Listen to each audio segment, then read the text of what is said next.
Do you also see Navia and Clorinde over there? They look like they might have run into some kind of trouble. Let's go check out what's going on! Time itself is a silent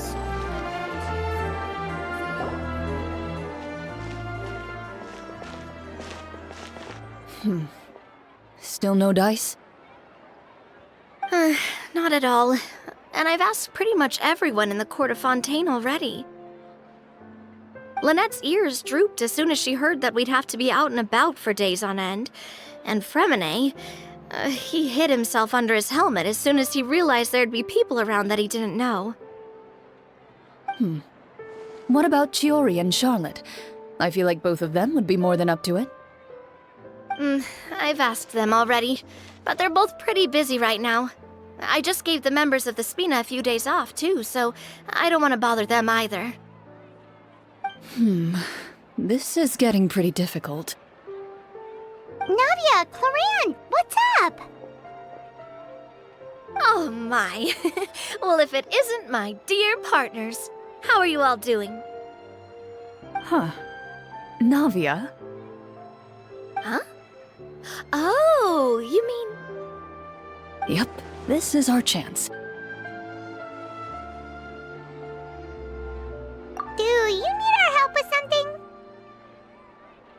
Oh, precisely. My dear partners, we've got a huge problem right now that only you can solve. Whoa, for real? Absolutely. We've already exhausted all our other options. Traveler, Paimon, would you join us and play Marechaussee Hunter Judgment Day? Marechaussee what now? It's a new game script by the Tabletop Troupe, a local roleplay adventure club. Ever heard of the Tabletop Troupe? They put out games that allow you to participate in a story and roleplay characters with your friends. Oh, I've loved their stuff ever since I was a kid. That sounds super interesting! Clorinde and I are both veteran members of the club. Recently, someone came up with a new script and was looking for people to help playtest it for them. And when they asked, of course I couldn't refuse. I mean, come on! A brand new script? Nobody has ever played it before. Generally speaking, scripts at that level of development have a lot of issues, but I think this one is pretty solid. The author obviously put a lot of work into the story, and the world building is also quite credible. Whoa. I know I was the one that handed you the script, but some of us haven't read it yet. No spoilers, please. Anyway, the script calls for a team of 4. Ah, yes. We're missing one final player right now.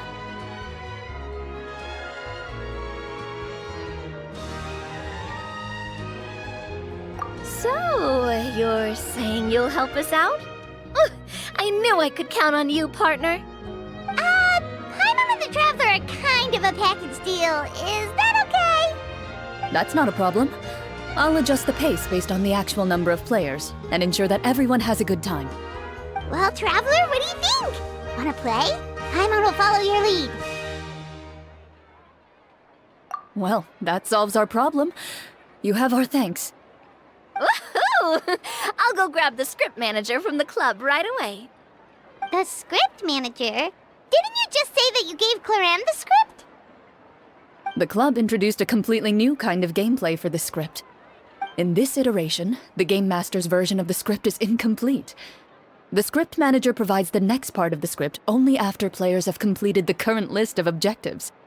On top of that, in order to increase player immersion, the club has created some of the story's sets and scenes in real life. We'll only know where we should go once the script manager reveals the starting location. Wow, you're right. Whoever wrote this script really did put in a lot of work. And it's got a real healthy amount of suspense, right? I mean, even the GM doesn't know how the story will end. I look forward to experiencing it with you all. Why don't you go meet up with the others first? They should all be waiting at Chioria Boutique. I'll come over with the script manager as soon as I find them. Sounds good. Remember to always watch where you're going, and don't rush. You say that like I'm 6 years old or something. Let me think. What kind of character should I play this time? I just hope you'll pick up some useful skills this time. Oh, and stop trying to persuade every animal you come across.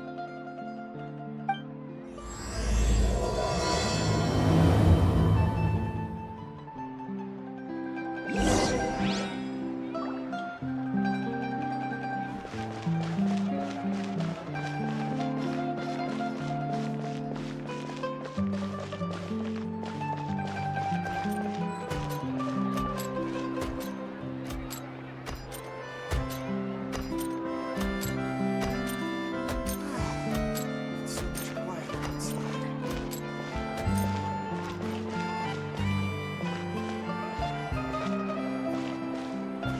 Welcome to Chioria Boutique. For attendance services, please have reservation in advance. Sorry to keep you waiting. You're back! Huh? And you've got the Traveler and Paimon with you, too! What a pleasant surprise. I assume you'll be joining us for the game then? Linny, Farina! Paimon didn't know you were playing too. Are you also members of the Tabletop Troupe? I'm more of a casual member if anything. I haven't taken part in many formal club activities.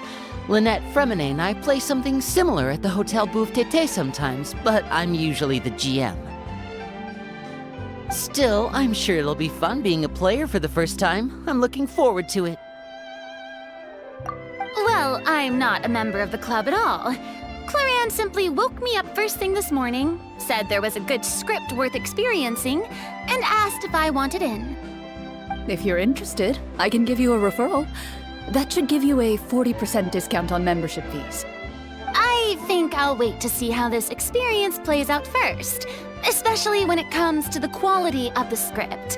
If it's sufficiently fun, then I'll join. Do you participate in a lot of Tabletop Troupe activities, Clorinde? You could say that. She's actually one of the few senior game masters of the troupe. Right. I knew about that even when she was still my subordinate. It's nothing.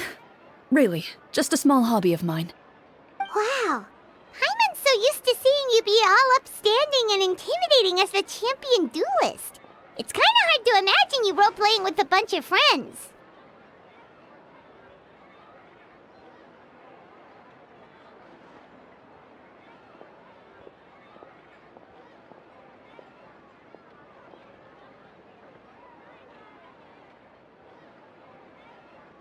Surely you jest. I would never intentionally make things difficult for my players. I maintain a clear boundary between my professional and personal lives. The me you see at court represents the law and order of Fontaine. I put all personal feelings to the side and grant a fair duel to all who seek to defend their honor. But in my personal life, I'm just an ordinary person. Someone who feels anger and sadness, just like everyone else. Well, you say that, but for all the time I've known you, I don't think I've ever seen you cry. I've seen you get angry, sure, but now I'm wondering whether you were actually mad or if it just looked that way from the outside. I was probably in work mode during those times. Is that so? Well, in any case, I just feel like even in your personal life, you don't get emotional very often. So you want to see me cry? That might be a little difficult. A show of anger, though, that might be something I could accomplish. No, that's not what I meant.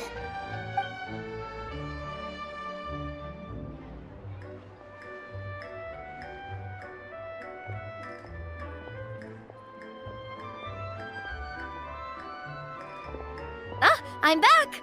Here, allow me to introduce you to the script manager, Mr. Florian. Pleasure to meet you all. Hello. Wait, are you a champion duelist too, Mr. Florian? Oh, no. This is just the costume provided by the club. I occasionally play a few of the roles in my scripts. That sounds like a lot of work. It's nothing. It's the least we can do to give the players a more immersive experience. Anyway, allow me to give you a brief introduction of the script. This script was adapted from the real history of the Marashose Hunters. You all will play the role of hunters from a bygone era and resolve a series of events unfolding in the capital. Paimon's not super familiar with the history of the Marashose Hunters. Is that a problem? Oh, no problem at all. I can give you a brief rundown. So, basically, Marashose Hunters were people who dedicated themselves to hunting monsters and protecting the city by using a special swordsmanship technique passed down over generations. Their story can be traced back to the ancient Remurian dynasty, as well as the first hunter, Cassiodor. But I'll leave the finer details for you to seek out and discover later. And I'll provide additional commentary as the story progresses. In that case, brave hunters, are you ready to set out on an unknown adventure? Whoa, just one sentence and it's like we're in the story already! Aha, I see many a determined gaze before me. Very well, head over to this location and begin your heroic journey. So, as we follow the story, it leads us to specific scenes? Ooh, sounds pretty innovative. What does the message in the envelope say? It's the exact location of the scene, as well as the formal permission to use the venue. Huh, seems like they have everything prepared. Please check all your belongings, everyone, and make sure you haven't forgotten anything. Once you're ready, please follow me to the designated location. Sounds good. Hunter Squad, move out!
Whoa, they really have thought of everything. Even the phaetometer is here and ready to go for us. The phaetometer? What's that? It's a card that's used to determine action success or failure. We'll need to use it when we try to use certain skills. And what about all the dessert and tea? Is that for us as well? That's what the message said. Really? That's so nice. It feels just like a tea party with friends. Those snacks have Paimon's name written all over them! I think you might be more of a snack hunter than a Marashose hunter, Paimon. Snack Hunter Paimon reported for duty! If there are delicious snacks to be found, Paimon will track down every last one! The desserts are great. But I'm still looking forward to the story more than anything. Very fair. Then, let us begin. First, please pick up the blank character cards in front of you and write down your name and profession. You can find an abbreviated version of the rules printed on the back of your character card. If you have any questions, feel free to ask me. In this story, everyone is a marechaussee hunter. To reflect this, the club has prepared a small badge for everyone. Ooh, nice! As hunters, you have proficiency in swordsmanship and fighting by default, so there's no need to allocate any additional skill points to those areas. Swordsmanship? So there's a fighting part to all of this? Paimon's not sure she can do all that on her own. Maybe Paimon can just stick with you? Why don't you share a character card then? The Traveler will be the marechaussee hunter, and you can be his little floating assistant. Kinda like in real life. So, for the name, do I fill it out with the name of my character? Yep, it can be any name you like. You can use your real name too if you want. I do that whenever I get too lazy to think of a new name.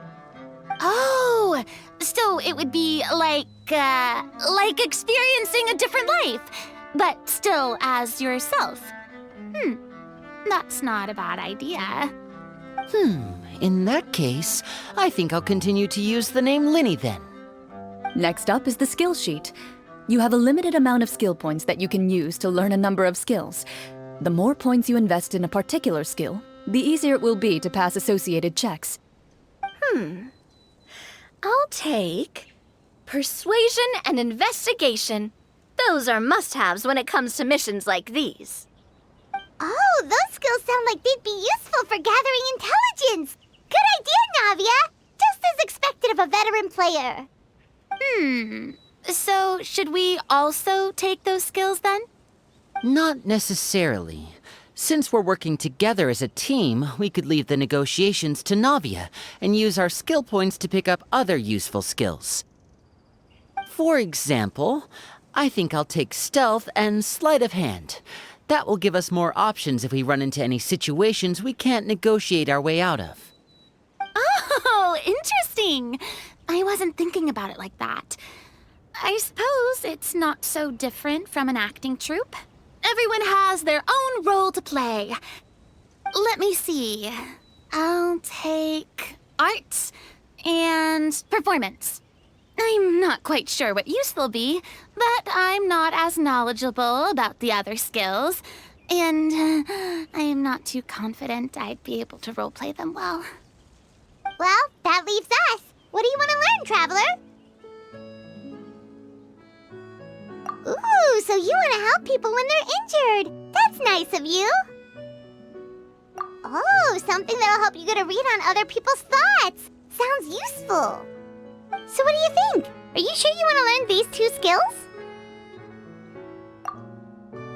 Let's see. Oh, looks like you each have enough points to choose one final skill. You've all picked such classic skills. It's fine to go a little bit out of the box, you know. Why do I get the feeling she's getting ready to cause trouble? For example, this one here. Summon. Doesn't it sound super mysterious and cool? Oh, I saw that one just now as well. The description says, this skill can be used under certain circumstances to summon characters or creatures that fit the script's world-building rules. The script's world-building rules, huh? But how are we supposed to know what a marechaussee hunter can summon? Oh, that's not for us to worry about, my friend. Just learn the skills that interest you, and the GM will take care of the rest. All right, you've convinced Paimon. Let's learn summon then. Paimon can't wait to see what kind of thing shows up. Well, now that everyone's more or less finished creating their characters, we can begin. Since 2 of our players are doing this for the first time, though, let me ask. Would you like to play on easy mode or authentic mode? What's the difference between the 2? Well, in role-playing games, the story sometimes changes based on the decisions of the players and the results of the fatometer. For example, if you fail a check, That means you cannot use the target skill in that scenario. A critical failure may even result in further negative consequences. If you choose to play in authentic mode, every time you elect to use a skill, you'll need to use the phaetometer to see whether you succeed or fail, and face any consequences that may follow. If you choose easy mode instead, every check will be successful by default, and you won't have to worry about luck playing a factor.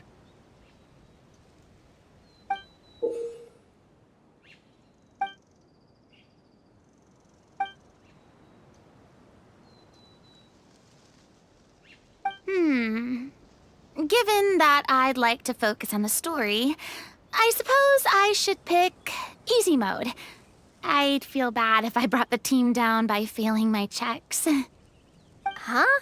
Oh, come on. Don't worry about that. RNG is the lifeblood of role-playing games. I'm going with authentic mode for sure. Never knowing what you might have to overcome. Ugh, doesn't that sound exciting? I'd rather be mentally prepared for what might happen. All right, then I'll mark down Farina for easy mode. All her checks will be successful by default. As usual, Navia and Linny will play on authentic mode. What about you, dear partner? How would you like to play? Are you sure? Trust me, you'll see the beauty of RNG. Honestly, I don't think Clorinde would make things too difficult for us no matter what the phaetometer says. Isn't that right, Clorinde? No promises. That wasn't super reassuring. Well, anyway, enough talk. Let's get started. I want to experience at least a good chunk of the story today. Speaking of the story, why is the beginning scene on a beach? Well, that's because... A long time ago, back when human civilization was still in its infancy, powerful demons and evil sorcerers ruled over the land. They created a host of monsters and sent them to slaughter all humans in existence. Soon, a group of human rebels banded together. With their swords raised, they swore to brave the darkness, and in doing so, subdue each and every monster that sought their destruction. They became known as the Marechaussee Hunters.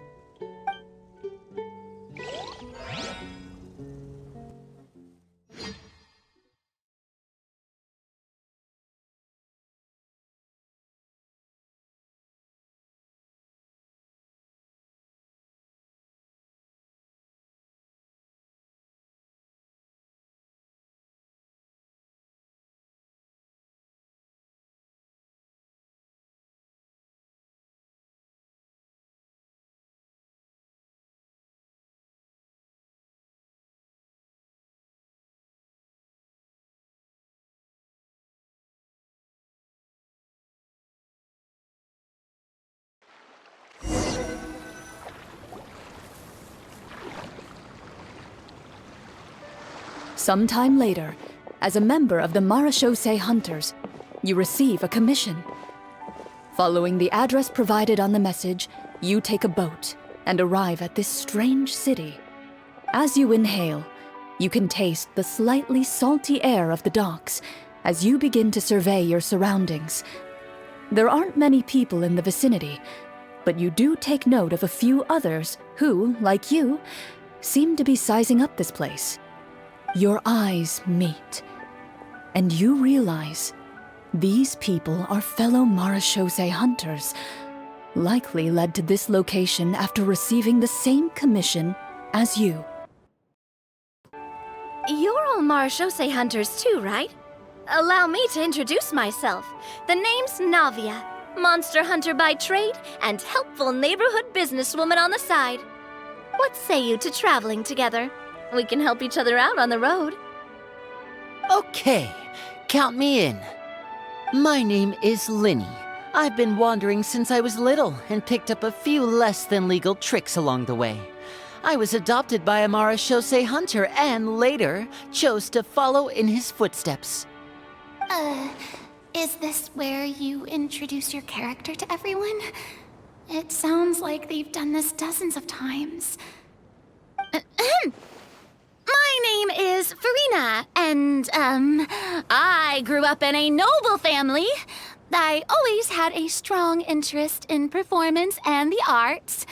Even though I'm a resheathes hunter, what I really want is to be a performing artiste. Hey, that's really cool. You can do it, Farina. That's exactly how it's done. Paimon is Paimon, a good friend and companion to this resheathes hunter right here. I've been studying medicine ever since I was a child. I want to do my part to eradicate these monsters and use what I've learned to heal others. Oh, welcome, welcome. When we face the monsters, I'll make sure to charge in front to give everyone some cover. You can take care of the healing at the back. You open your envelopes at the same time. The message reads, "To the honorable and trustworthy resheathes hunters, our kingdom is currently facing a grave crisis. The lands outside the capital have been overtaken by monsters, and our people are being led astray by forces of wickedness. We beseech you, please help us resolve this crisis and return peace and stability to our home." Huh. The layout of this city looks super familiar. It kinda reminds Paimon of Mondstadt! The scriptwriter must have used a real-world city as a reference when coming up with the map. As experienced hunters, the layout of the city reminds you of places once traveled. You recall the sight of tree-lined streets and the gentle tranquility of days gone by. Yet, as you regard the city in front of you, it appears to be little more than an empty shell. Its hollow gates are open to you, beckoning you to come forth and bring salvation back to the town. I carefully read every line of the letter and turn my attention to the signatures at the bottom. Who issued this commission to us? You see a long string of unfamiliar names. It would seem that many of the residents of the city issued this commission together. They sensed that things were not right within the kingdom and sent a distress signal to the outside world. In that case, why don't we take a walk around the city and see if we can learn anything from the local residents? Oh, good idea. We might be able to get some leads on the monsters and bad guys we're after. You look up and see a tavern nearby. It appears to be open for the day. Why don't we go check out that tavern?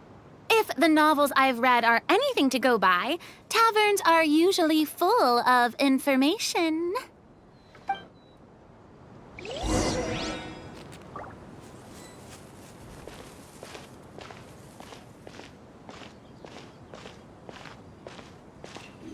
As you approach the tavern, you find a plainly dressed woman standing nearby. She appears to be rather troubled about something.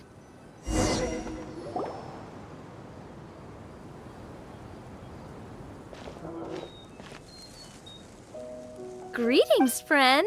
Lovely weather we're having today, don't you think? Oh, hello. I suppose you're right. The weather today is quite lovely. If only those monsters out there would stop causing trouble. It seems like every character included in the script has a certain amount of useful information to offer. If we keep asking questions, we might be able to get some good leads. Oh, come now, don't be sad. Life is all about optimism. Oh, that reminds me. What did you have for breakfast this morning? Huh? I don't think that's the kind of question we're supposed to ask. Nothing turns a frown upside down like good food.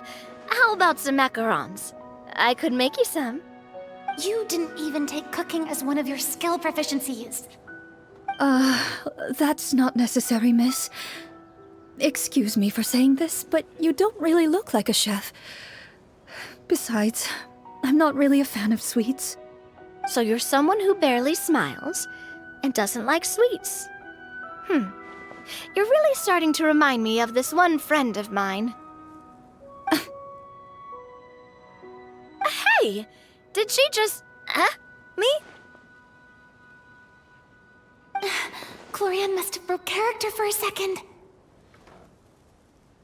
This isn't getting us anywhere. Traveler, maybe you can think of something.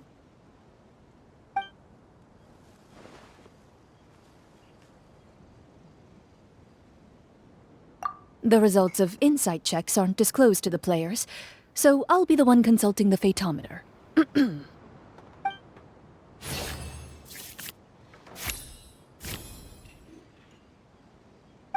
You recall all the lessons you've learned in your time and begin to carefully observe the woman's mannerisms.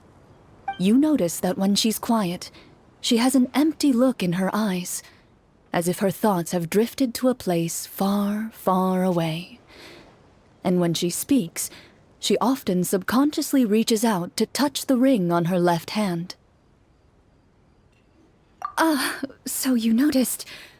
That's a little embarrassing. A horde of monsters suddenly appeared near the capital recently, so all the guards were dispatched to fight them.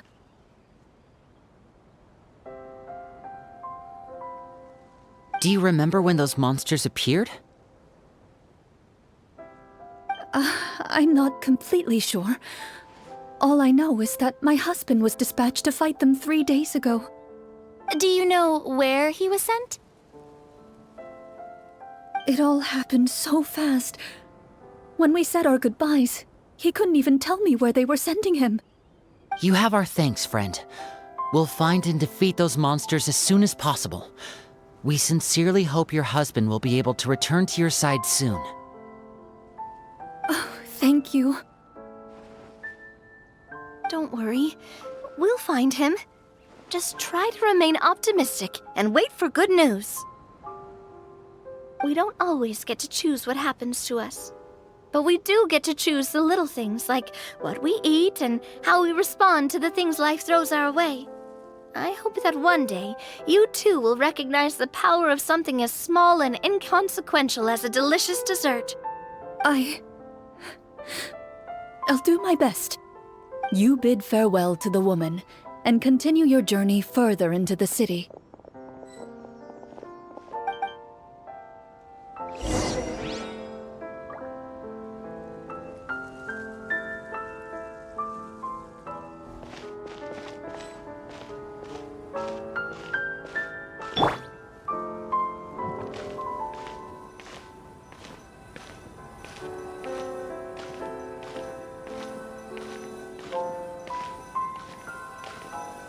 As you venture further into the city, the streets appear largely empty.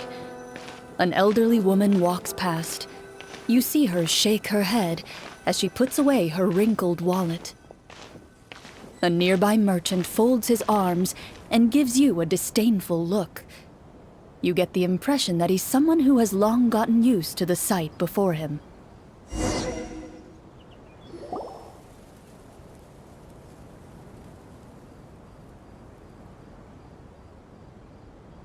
Although he doesn't seem very friendly, merchants are usually a good source of information, right?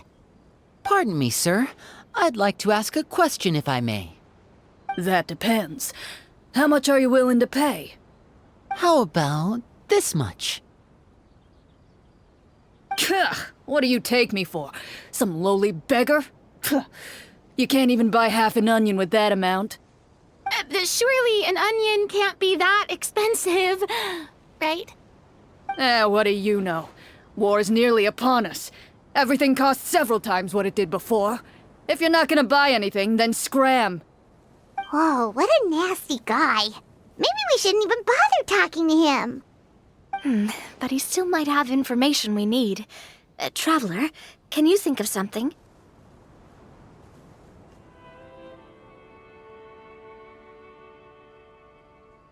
Okay, while everyone is talking, I secretly use my magic props to summon a bottle of wine without the merchant noticing.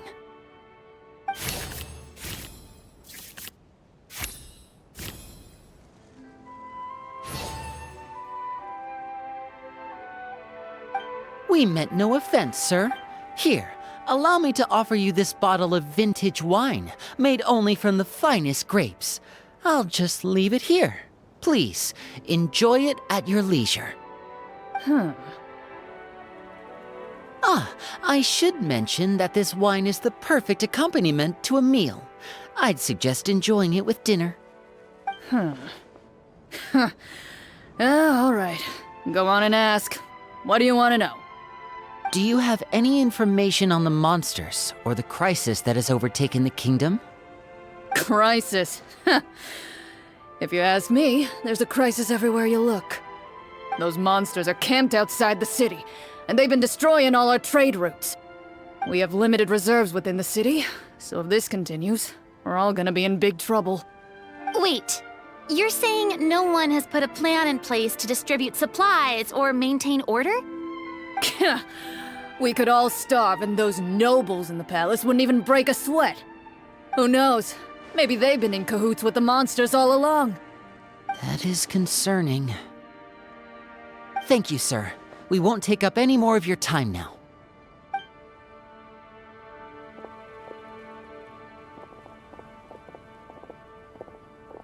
Hey, why did you leave in such a hurry? Well, you see, that bottle of wine was just a cardboard prop. Should we try to go somewhere with more people? Oh, how about the city square? Follow me.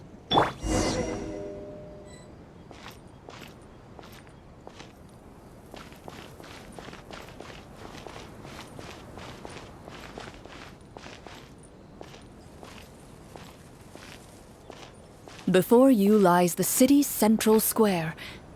You see a man with a slightly anxious look on his face, pacing back and forth, his head hanging low. He doesn't seem to notice your approach.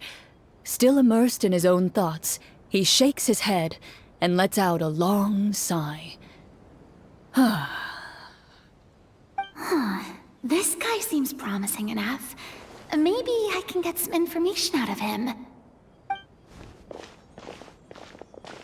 Hello, sir. Is there anything I can do to help you? Wait, you're... I'm... Oh, dear goodness! You're a Marashose hunter! You recognize us? Are you one of the people who wrote the commission letter? Yes! Oh, I didn't expect you to actually come! Oh, what great news! The city is saved! What happened here? Alas, we once lived comfortable, carefree lives. This city used to be free of monsters. The first Marashose hunter, Casiodor, the Golden Hunter, he was the one who drove them back. However, monsters have once again surrounded the city. Perhaps the seal that kept them at bay has lost its power. Or perhaps an evil sorcerer has been meddling in our affairs. All I know for sure is that their return has stripped the city of any chance at peace. Are there not enough soldiers to drive them out? It's not a question of numbers. The guards simply have no idea how to deal with them. Most people my age have never even seen one of the monsters, much less been trained to fight against them. What's worse, many of us don't even know the history of the Marashose hunters anymore. When I was a child, though, my grandfather would tell me stories about how the Marashose hunters drove back the monsters. So, on the off chance that something might come of it, I decided to reach out to you. To be perfectly honest, I was starting to think all those stories were just tall tales. But now that I've seen you in person, I finally know that it was true! Well, you can rest easy, friend. The righteous and formidable Marashose hunters are on the case. The man is touched by your determination and resolve. His eyes begin to well with tears of relief. Still, if we are going to hunt the monsters, we need to know where to find them. Can you give us any leads? All I know is that the area outside the city is dangerous. I'm afraid I can't point you toward a specific location. Oh, although, if you leave the capital through the main gate and follow the road, you should run into a group of guards. They might know more about where to find the monsters. I see. We'll go look for them then. All right, be careful. Oh, and one last thing. The monsters outside the city are just part of the problem. There are evil sorcerers inside the city as well, so be on your guard. They're actively working with the monsters, and have corrupted the court ministers with malicious magic. They're the reason why, even inside the city, everything has been a giant mess. Even one of our kindest ministers has turned into a boorish and unreasonable figure, interested in nothing but enacting laws that exploit the people. Who knows how much longer we'll be able to go on like this. Talk about being stuck between a rock and a hard place. I feel bad for him. Maybe we should try to cheer him up? Huh? Like, now? Is this really the right time? I appreciate your kindness, but for now, it's more important to focus on the crisis at hand. Brave hunters, I leave the future of this kingdom to you.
If I understood correctly, there are currently 2 problems in the kingdom that need solving, right? Exactly. We need to defeat the monsters outside the city and take down the evil sorcerer stirring up trouble from within. But which problem should we tackle first? Well, this seems like a good moment for a break. Take some time and discuss what you want to do. Let me know when you've made your decision. I really didn't expect the people in the city to keep us at arm's length like that. I totally thought the hunters would be treated like heroes. Well, Clorinde said the script took cues from the real history of Fontaine, right? Maybe the real-life Marachose hunters were also treated like that. I wouldn't say it's a perfect representation of history, but there are definitely some similarities. Would you like to hear more about it? Sure. As long as it doesn't spoil anything in the script. You've brought up bits and pieces of the hunter's history before, but it was all in passing. Paimon wants to know too! The hunters were super powerful, right? Were they all from a special line of supernatural beings or something? Kind of like the yokai in Inazuma? No. All Marachose hunters were ordinary mortal fighters. The only thing that set them apart were the special sword techniques passed down over the centuries. Huh? So you mean anyone could become a Marachose hunter? In theory, yes. All you would need to do is survive the rigorous training and master the swordsmanship techniques required to fight the monsters. Still, most people dropped out at the early stages, and others called it quits the minute they saw a monster in person. To become a hunter, you must be strong in both body and mind. What kind of monsters did the hunters fight exactly? Oh, and the evil sorcerer the script mentions. Did they exist in real life too? The land of Fontaine once played host to an ancient dynasty known as Remuria. After that dynasty fell, monsters began to appear, intent on obstructing humans from establishing a new social order. One of the ancient sorcerers of Remuria used his power to assemble a formidable army of golems. He sought to use that force to establish himself as king. Now, wait a second. Don't tell me that guy was the inspiration for the evil sorcerer in the script. We still haven't found any in-game information on him yet.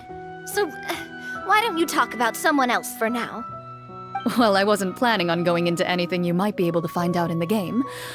But if you want me to talk about something else, then... How about Casiodor, the Golden Hunter? Or Egeria, the ex-Hydro Archon? Wait, but those people are all from a super long time ago. Where did you learn all this, Clorinde? From my master. By master, you mean Miss Petronia?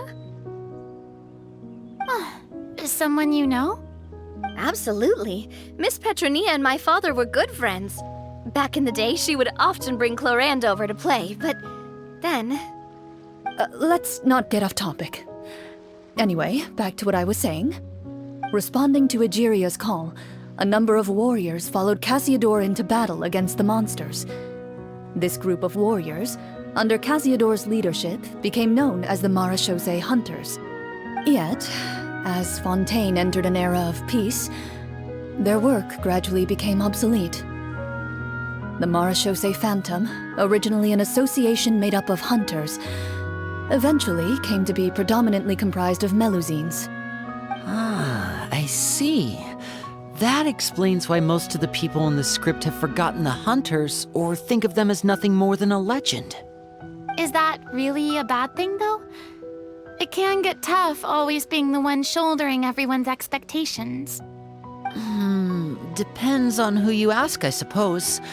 If the name of the organization no longer commands respect, investigative work is bound to suffer. Speaking of investigations, which problem should we tackle first? Monsters or evil sorcerer? I vote monsters. That's the main duty of the hunters, right? We can come back to the sorcerer later. Well said, Miss Farina. Plus, if the sorcerers really are the masterminds behind this whole thing, defeating the monsters could give us some clues on their intentions as well. What about you, partner? What do you think?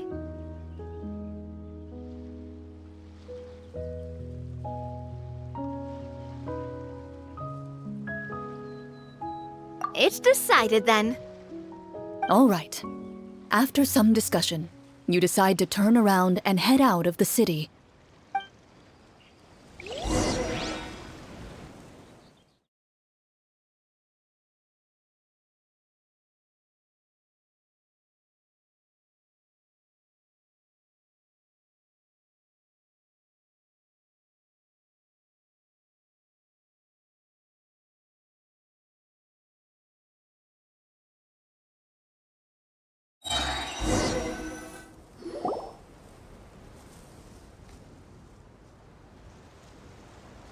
Let's take a look around, like that guy said. You there! Outsiders, halt! Who's there? An armored man approaches you. He has a tall, muscular build and a determined expression in his eyes. Just one look, and you can tell he's fought in his fair share of battles. Although he's trying his best to conceal his current state, his uneven gait and the sweat dripping down his forehead make it obvious that he's been wounded and is in serious pain. I'm the captain of the guard. I saw you sneaking around the city earlier, so I'll only ask this once. State your purpose, or it's off to the dungeons for the lot of you. Wow, it's been a while since someone's been this suspicious of us. I said talk, not whisper between yourselves. Have you ever heard of the Marechaussee Hunters? Marechaussee Hunters? Ha! That fairy tale, you mean? What, you expect me to believe you're one of them?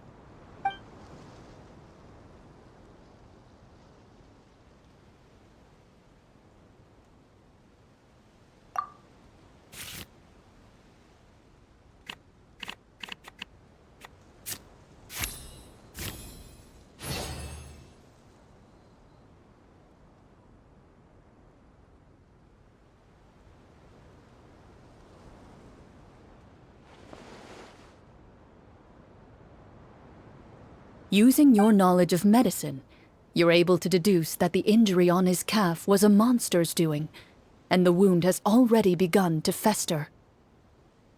As you check him over, he looks at you with suspicion and retracts his injured leg further back.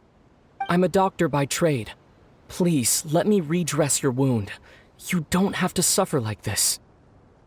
The man appears somewhat disgruntled at having been exposed, but soon relents and raises his leg for you to take a better look. He allows you to apply a poultice of specialized medicine to the wound, and it appears to bring him much relief. The tension in his brow eases. Oh, right. Guess you lot might actually be real marechaussee hunters after all. In any case, you've successfully treated my wound. So, what do you want to know? Do you know where we can find the monsters, or the other guards who are fighting them? He informs you of the various locations where monsters have appeared. He looks in that general direction with a pained gaze, as if a thin, invisible thread is pulling on his wound. Some of our new recruits have never even dealt with a petty thief, and now they're out there fighting monsters. If it weren't for this cursed leg. Oh, please, sir. Don't get too worked up. You need to focus on your recovery. Just leave the monsters to us. We're marechaussee hunters, after all. Hearing you say that, a glimmer of hope flashes in his eyes. But it disappears almost as quickly as it came. Those monsters aren't easy to deal with. But if you insist on going, I won't stop you either. I just hope all the guards will be able to come back to their families alive. I wish you the best of luck.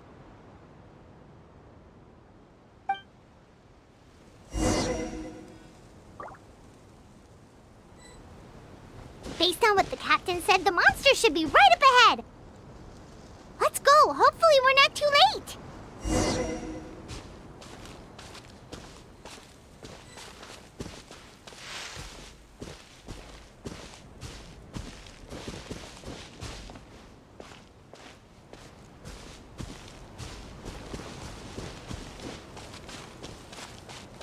As you approach the battlefield, you see numerous people lying by the side of the road. They appear to be dressed like guards. Their faces are filled with desperation and terror. Some are screaming and cursing in vain, as if still trying to banish the monstrosities they saw from their minds.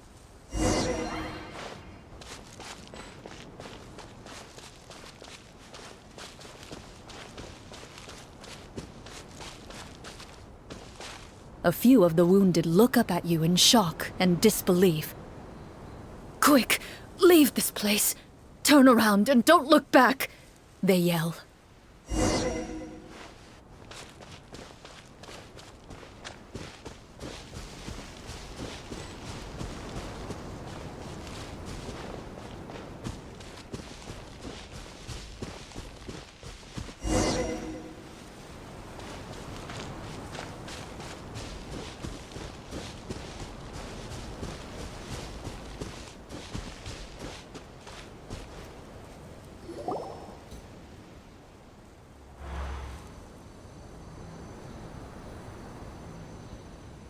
This is the place he mentioned, right?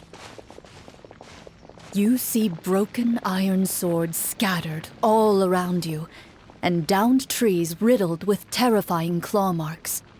All the signs point to one thing. A truly devastating battle just took place here. Be on your guard, everyone. The monsters might still be around. Before you can finish your sentence, you hear rustling sounds from the surrounding bushes. The monsters have emerged. They close in on you without fear. You get the impression that, in their bloodthirsty eyes, you're just another meal for them to devour. A little help here! This thing wants to eat Paimon! Your battle round begins now.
The next battle round begins now.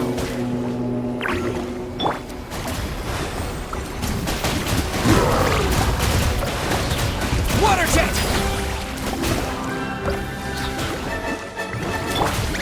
Watch out!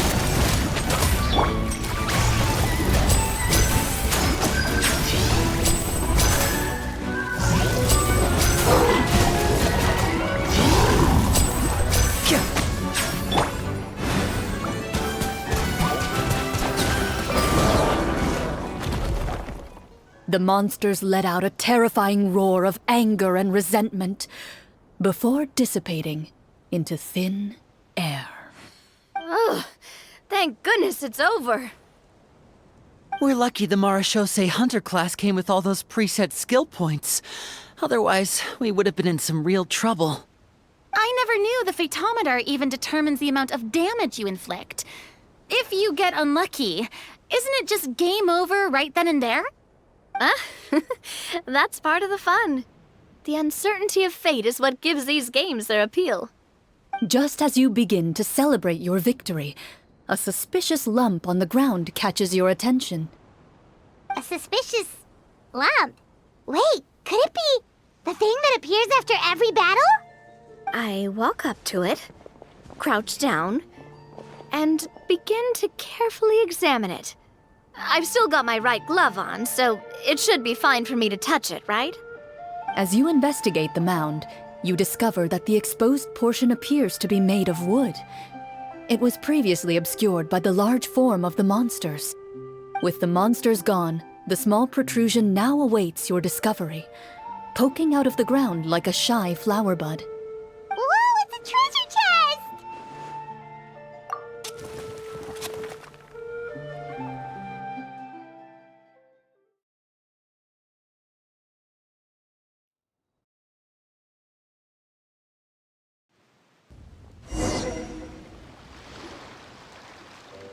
With everyone's help, you successfully excavate the wooden chest from the ground. Even without opening it, you can tell from the mora and jewels scattered around the chest that it must contain quite the fortune. Makes sense. We worked hard for this. Let's open it. We can share what's inside. I can understand your excitement, Paimon, but think about it. Doesn't it seem like there are people out there who need this treasure more than us? Yeah. Think about all the people suffering in the capital, or all those guards who got hurt fighting the monsters. Wouldn't it be better if we gave the treasure to them? Wait, is that how it works? Paimon thought since we were the ones to dig it up, we could just take it for ourselves. Well, let's put it this way. Any decision you make during a role-playing game can impact the future course of the story. But would the people really believe us? It's hard enough for us to prove we're Marashose hunters. What if they think we procured the treasure illegally? They might get even more suspicious of us. That's definitely something we should consider. Maybe we can come up with an explanation in advance. Well, if donating it could cause that much trouble, why don't we use it to buy some gear and fill up on good food? Then we'll be ready to fight even more bad guys. Looks like you're facing a difficult choice once again. Well, it's getting late. Why don't we call it a day for now? Wow, where did the time go? I'm not sure if it's because I'm having so much fun with you all or because the story is particularly enticing, but I feel like I could almost keep going. Hear, hear. Ooh, how about we play through the night? I'm not sure I'll have enough energy for that. Yeah, that won't work for me either. Lynette will give me an earful if I get home too late. I understand how you feel, Navia, but we have to change venues for the next part of the story anyway. Huh? Another location? Mm-hmm. There's a special note for the GM at the end of this section that says to proceed to an indoor set for the next part of the script. Whoa, they really pulled out all the stops for this new script. Well, even if we end the game for the day, we can still stay a little longer and hear Clorinde finish her story, right? Paimon wants wants to hear more about the history of the hunters. Something tells me you just want to finish the free desserts before we break for the day. That's just a coincidence, okay? Besides, to Paimon, not finishing free food feels even worse than having to buy your own. And anyway, Paimon really does want to hear more about Clorinde's master. Well...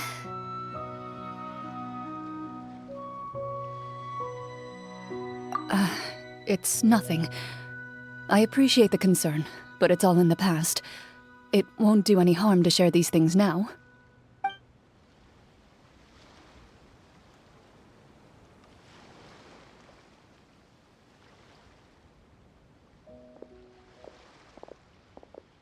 My earliest memories are of living with Master. According to her, she saved me from certain people of ill repute. My birth parents had left me behind some time before that. What a heavy beginning for a life story. Master was a fascinating individual, if inexperienced in the ways of raising children. My first ever toy was a short sword. Although I suppose it wasn't so much a toy as something Master removed from her waist and handed to a noisy child in need of distraction. Oh wait, so she handed an actual sword to a child? Isn't that dangerous? Did you hurt yourself? Of course I did. I cut my palm and bled quite a lot. But Master was not concerned. She just stood there and casually lectured me about it. See, that's what you get for not holding the sword properly, she told me. She then crouched down next to me and said, "Give me your hand. I'll teach you to bandage this wound. After that, it's time to learn how to truly hold a blade." Excuse me for asking this, Clorinde, but how old were you exactly when all this happened? Probably around, 3, give or take. 3? Isn't that when most kids are still struggling to hold a fork? As I said, Master was rather inexperienced in the ways of raising children.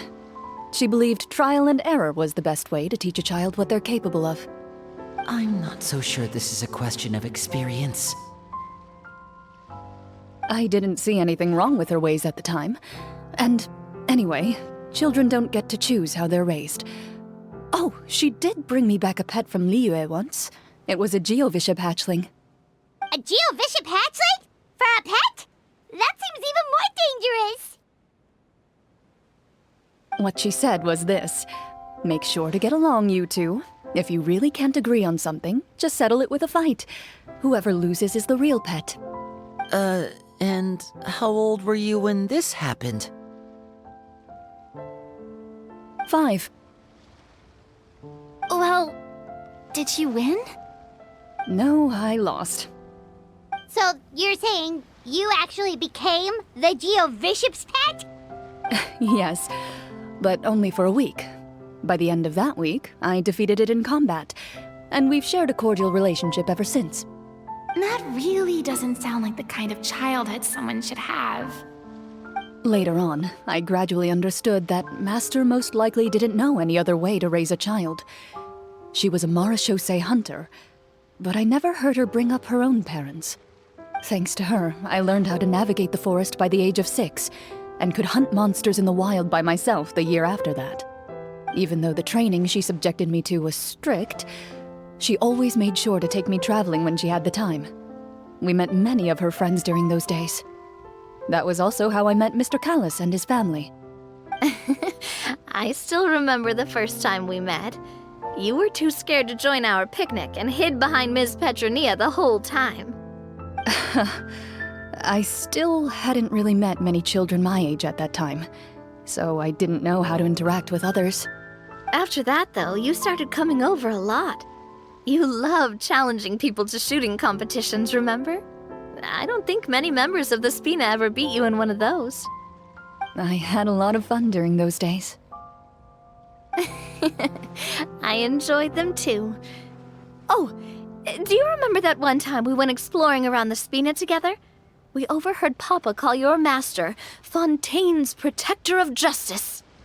We tried to pretend like we never heard anything, but you nearly let it slip that one time.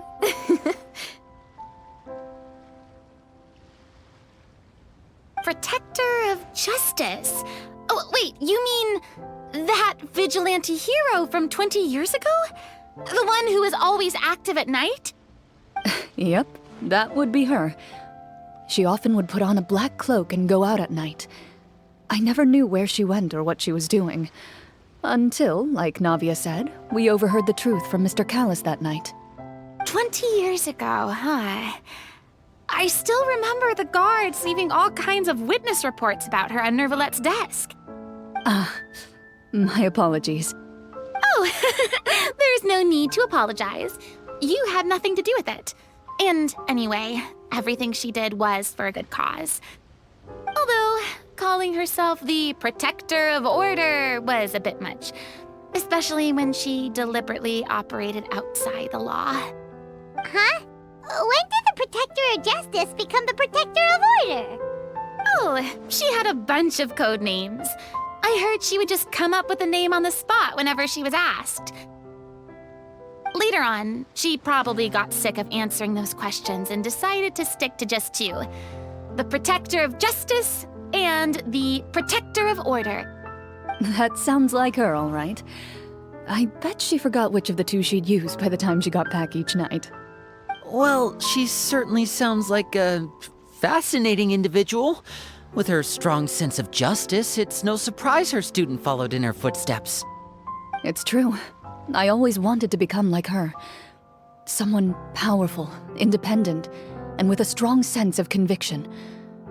But...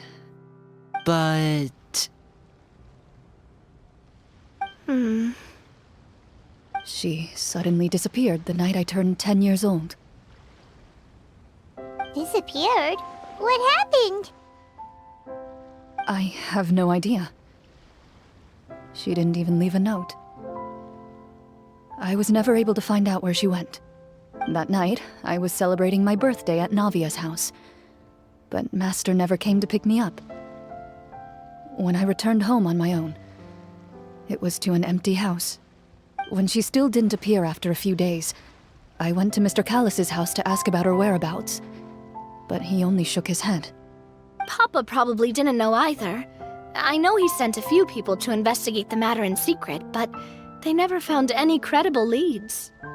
Don't worry, I understand. To be perfectly honest, given Master's personality and way of doing things, it all made a lot of sense. If I had to guess, I'd say she probably used it as an opportunity to force me to become independent. Just like how, when a litter of kittens reaches a certain age, the mother willingly leaves them behind. Were you upset, Clorinde?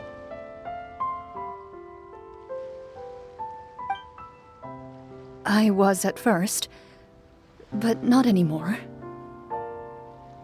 I don't believe Master would suddenly disappear for no reason. There must have been something she just had to do. Well, despite everything, you still managed to follow in her footsteps and become the greatest champion duelist in all of Fontaine. You're practically a living symbol of law and justice. I suspect my position would be far too by the books for her. Master always did whatever she pleased. But you're right. I suppose I do take after her in some ways. Who knew Clorinde had such an interesting past? I never had the chance to ask her about it before. I wonder... if Clorinde's master were the champion duelist back then, would that duel against Mr. Callis have gone differently? Oh no. Judging by the atmosphere, Clorinde and Navia are probably thinking something similar. The mood just got super awkward all of a sudden. Well, anyway... would you look at the time? It's getting dark, so we should probably call it a day for real this time. If we keep talking like this, we really will be here all night. I had a great time today, Miss Clorinde. Thank you for being our GM.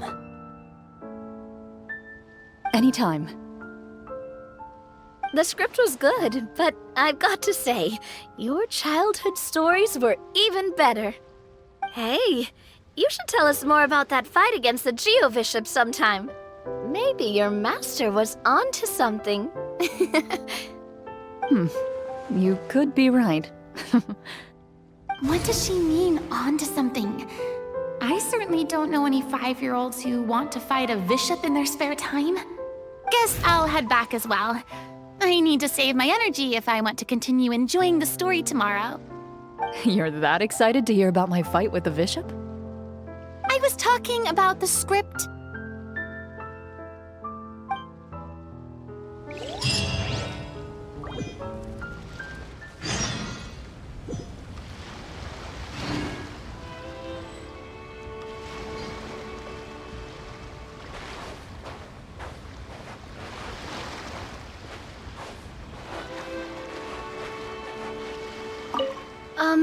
Just between the two of us, could you tell me what it was like to be the Geo-Bishop's pet? It was nothing special, really. Geo-Bishops don't understand the concept of a pet. So basically, it just headbutted me whenever I entered its territory. And that hurt? Yeah, it hurt. What, something you want to experience for yourself? Oh, I'm good. Thanks.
Really looking forward to today's story.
strong.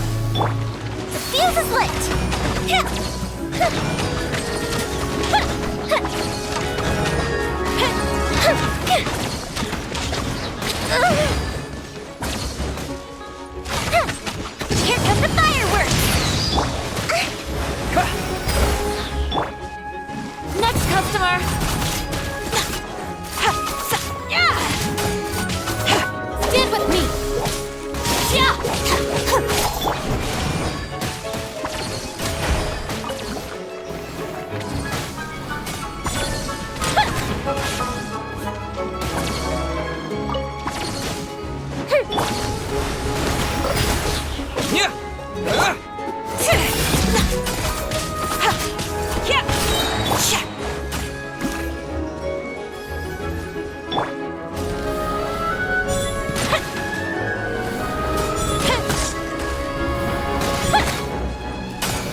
Let me open it.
Looks like everyone's here. Now, before we begin, why don't we finish where we left off yesterday? There was an important decision to be made, yes? I'll pour everyone a cup of tea. Is that really the most important part, though, Clorinde? Paimon's more concerned about our current surroundings. Heavy walls, cold railings, dim lights. This is obviously supposed to be a prison.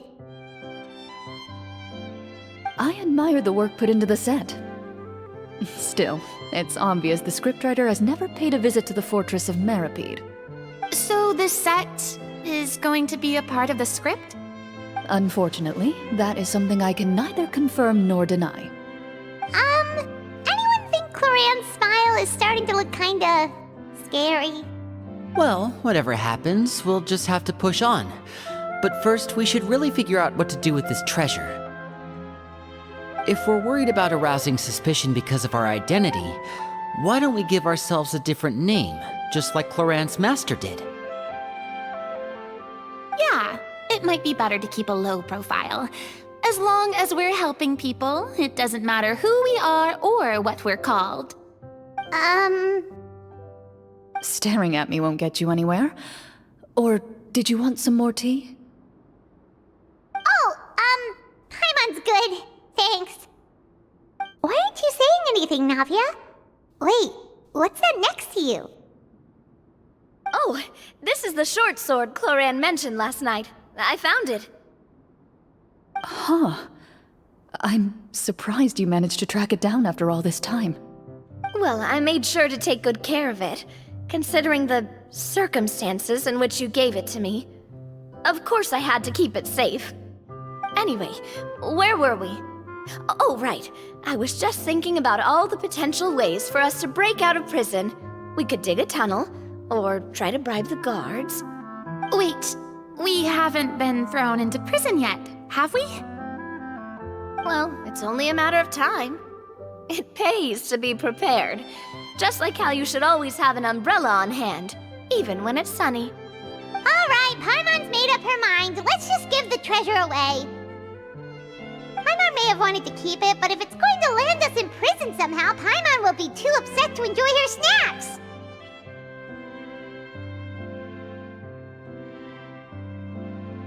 So, you reached an agreement? All right then, we can continue with the story. Oh, and we'll collect all the scattered pieces of treasure on the ground as well. All right. You collect the treasure and make your way back to the capital with your bag of loot in hand.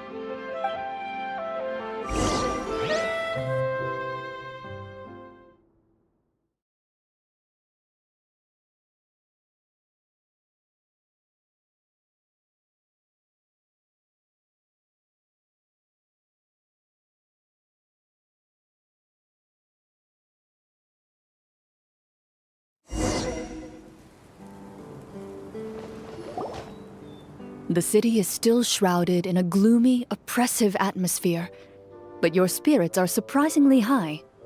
In places where sunlight struggles to reach, you generously share your wealth with the children, the elderly, and the poor in urgent need of help. Thank you, kind soul. The elderly woman's look of gratitude follows you as you walk away, her eyes never leaving your back until you move entirely out of sight. However, there's still quite a bit of Mora remaining. It appears you haven't made much progress. She's probably trying to tell us to speed this up. We need to hurry up so we can address the sorcerer problem. Should we go find that man again at the square? He seemed like a pretty responsible guy. I'm sure he knows the people here far better than us. Oh, good idea! Just as you start to make way to the square, intent on finding the man again, there's a voice.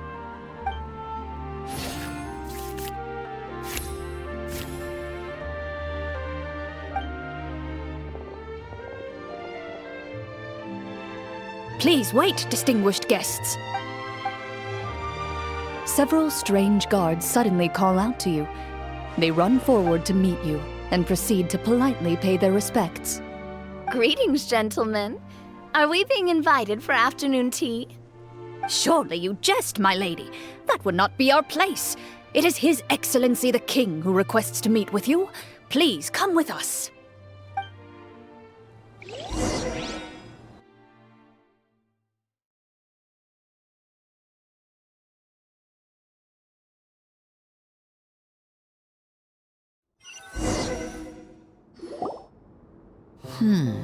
Do you think this could be a trap? Well, we have to investigate the court at some point, right?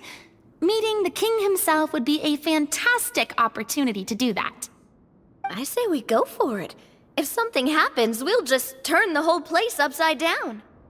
That sounds a little intense.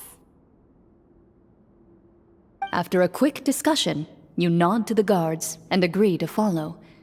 They lead you all the way to the audience hall of the palace. Gilded tables line both sides of the hall. The space itself is adorned with all manner of expensive antiques, glass shelves, and silver candlesticks. The items appear quite ordinary in size and dimension, yet their presence somehow makes the emptiness of the hall feel even more surreal and ominous. Wow, it's so luxurious! The elderly king, clad in a magnificent robe, sits upon the deep crimson throne before you. He wears above his head a majestic crown, with a gemstone the size of a bird's egg set right at the very front. As you observe it, you see a complex pattern of light reflect off its surface. They're here, Your Majesty. A man dressed in dark clothes, likely a minister, shields his mouth with his hands and bends down to whisper a few words to the king. After a moment, he lowers his hands and stands back up. His gaze shifts to fixate on your group, but he does not move from his place at the king's side. The king does not appear entirely aware of his surroundings. The man by his side, though. We should keep a close eye on him. The king remains still and says nothing. The minister is the one who speaks. Esteemed guests, allow me to thank you for coming to our faraway kingdom. Unfortunately, His Majesty the King finds himself quite exhausted from work. So please allow me, his Prime Minister, to welcome you in his stead. I've heard tell that your group, the Marechaussee Hunters, used your exceptional ability with the sword to repel the monsters near the capital. Such a great deed deserves to be rewarded. However, seeing that I was not fortunate enough to observe such a feat with my own eyes, you'll forgive me for seeking to verify the truth by speaking to you myself. Well, we've got nothing to hide. You brought us here to talk, right? So we'll just explain what happened.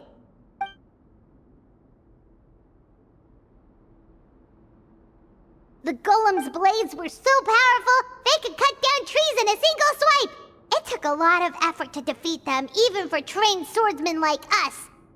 Well, that was enough details, right? Believe us now? Your account does indeed match those of the survivors. Since you were the ones who defeated the monsters, that must mean you are also in possession of the treasure they stole?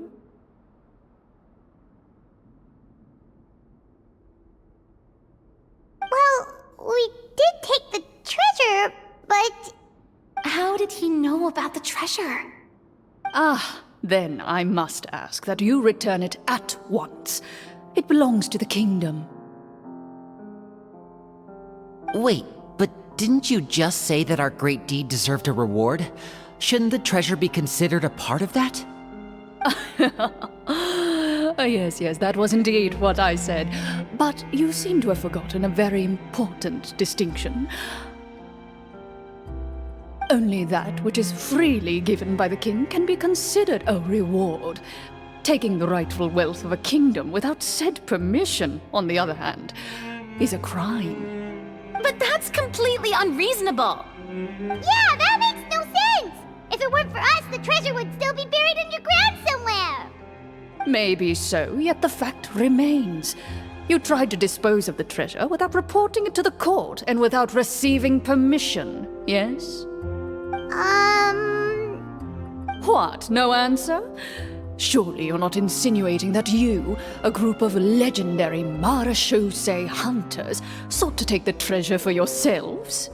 Well, what about the king? Is he just gonna let this guy talk for him the whole time? Clad in his magnificent robe, the king remains seated, with his hands resting on either side of the throne. His posture is rigid and unmoving. He stares forward with an empty look in his eyes, completely unmoved by the events before him. From the look of things, could the Prime Minister be the evil sorcerer? Or could both the King and the Prime Minister have fallen under the evil sorcerer's control? I would like to observe the number of guards stationed in the hall.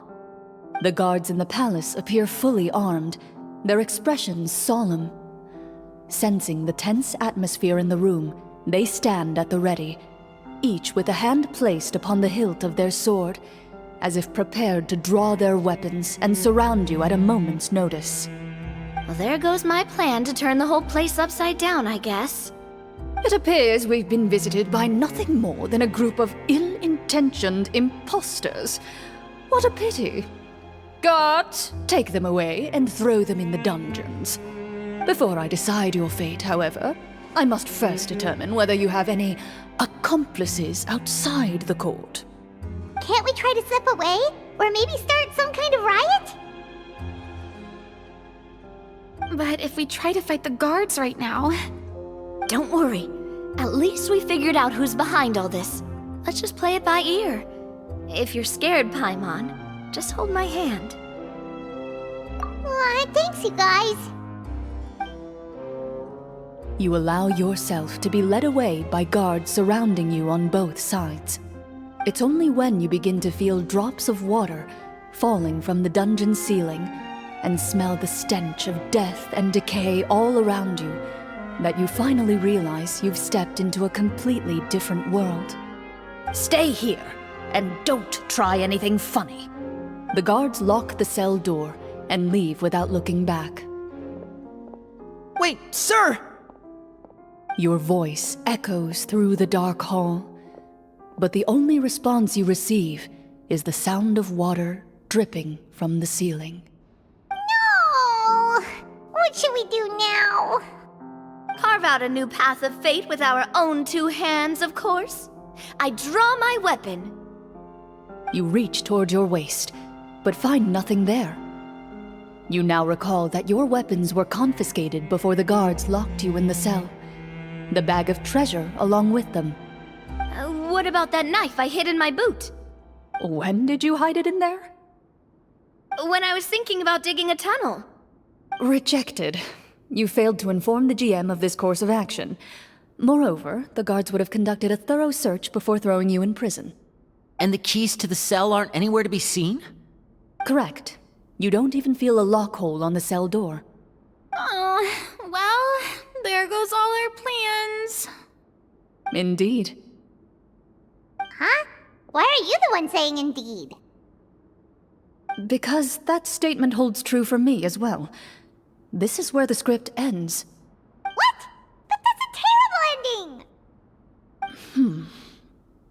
Generally speaking, this should be the point where the scriptwriter gives the players some kind of hint, or gives the GM some kind of code for how to move forward.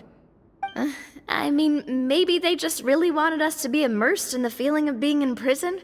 Like, they'll only show us the way out once we've grown truly and utterly desperate? That is a possibility. If only there were desserts and tea in real prison. Oh, wait, guess that's kind of how the Fortress of Meripede works if you're lucky.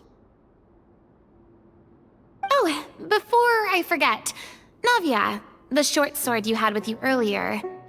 I took a closer look, and the craftsmanship doesn't appear to resemble anything from this era. If I remember correctly, that style was last in vogue several hundred years ago. Wait, Clorinde said that sword used to belong to her master, right? Does that mean her master has been alive that long? I doubt it. The way she went about things often made her seem childish more than anything. I'd say the sword was most likely an heirloom passed down over time. Hang on. A precious heirloom passed down to you by your master. And you gave it to me just like that? You weren't worried I might lose it? Master left many things to me when she disappeared. There was the sword, an old key, and a good amount of junk she probably just didn't want to take with her. I gave you the sword back then, because I didn't want our friendship to end. Wait, when did this happen exactly? After the duel.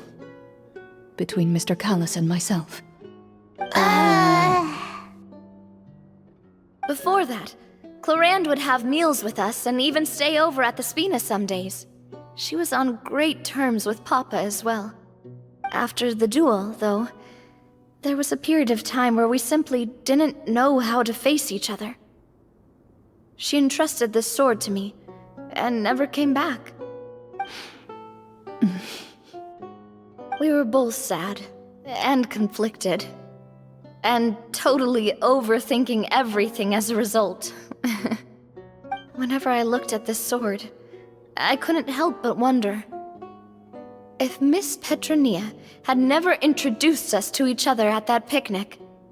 Maybe part of the sadness I was feeling could have been avoided. Back then, it felt like I hadn't just lost a father, but a close friend as well. No one can change the past. The most important thing is that you two found your way back to each other and can enjoy things like this together. Yep, you're right. I'm sorry, you two. I didn't mean to bring up any sad memories. Think nothing of it. No one here is at fault.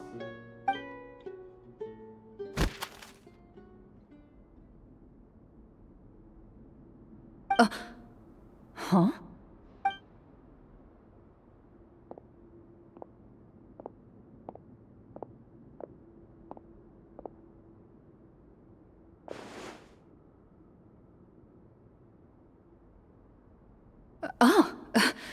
Looks like the next part of our script is here. Perfect timing. The situation was really starting to get desperate. And not just because of the prison thing. From Clorinde's face, Paimon really can't tell if it's good news or bad news.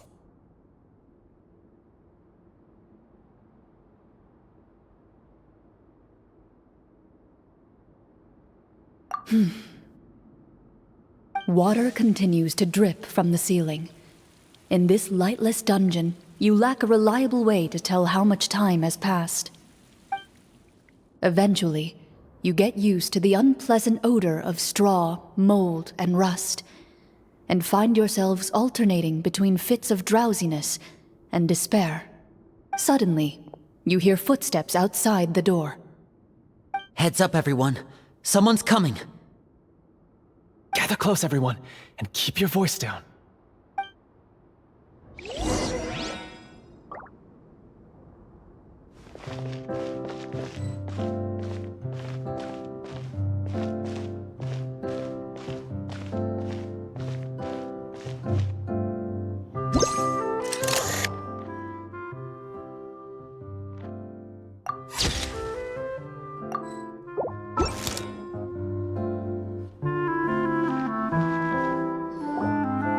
Who are you? I work as a guard in these dungeons, but my true identity is the same as your own. I'm also a marechaussee hunter. Huh? Shh! I've already sent away the other guards, but if we make too much noise... I understand, but how can we be sure we can trust you? The king has issued a formal decree.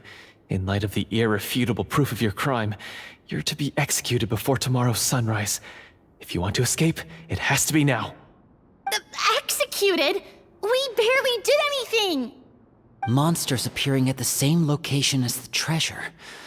Could this entire thing have been a trap? There will be time for speculation once we're out of here. As for my identity, I have no way to prove that to you just yet. Infiltrating the capital was difficult, and finding a chance to speak with you has taken a lot out of me. I could go on, but I think we can all agree that now is not the time for details.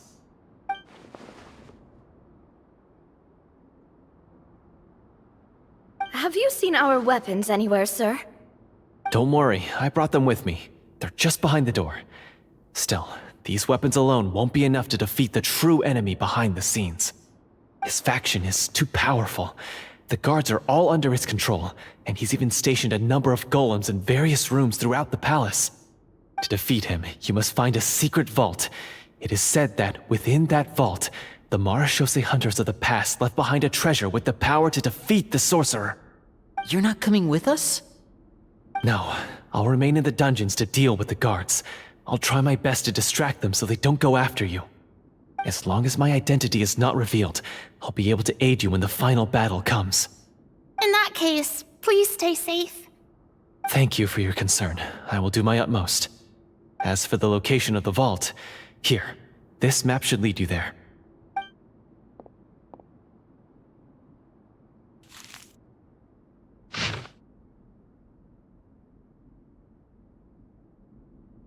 Got it. All right, once I open the door, remember to stick close and refrain from making any noise. I'll lead you out of here as quickly as possible. You now have the chance to restore the honor and legacy of the Mara Shosei Hunters. So please, get out there and reclaim what's ours. And be sure to exercise caution. With the help of the guard, you successfully escape the dungeons.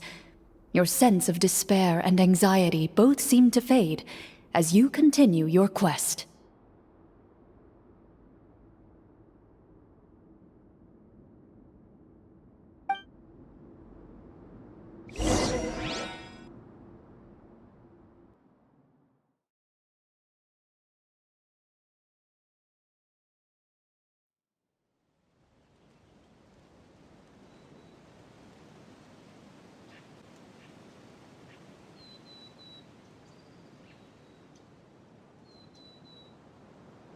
Wait, we didn't get to use our skills at all while we were in prison. Who knows when we're gonna get the chance to use that cool summon spell? That is a pity, but we can only continue to move forward.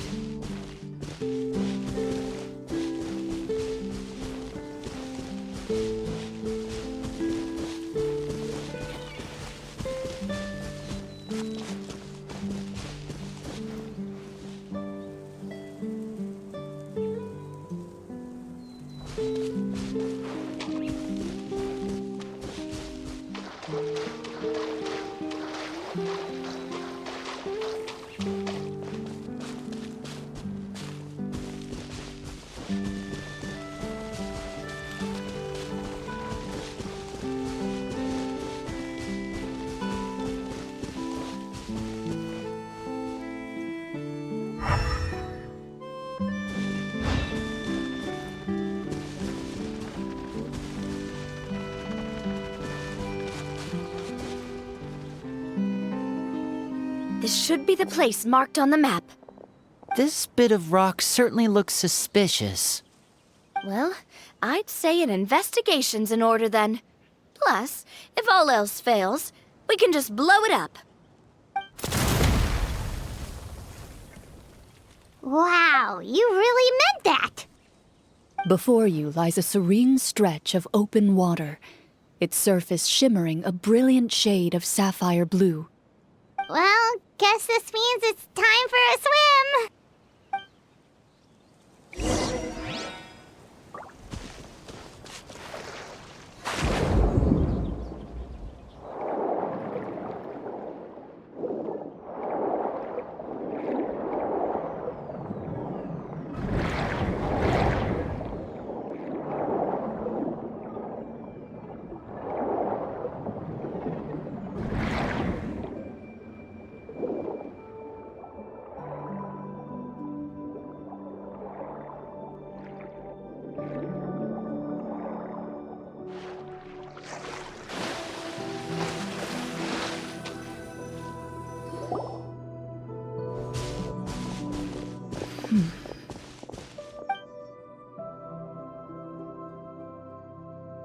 What's the matter?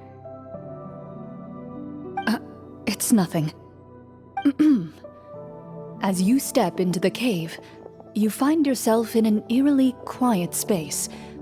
Before you lies a narrow passageway that appears to trail off endlessly into the distance.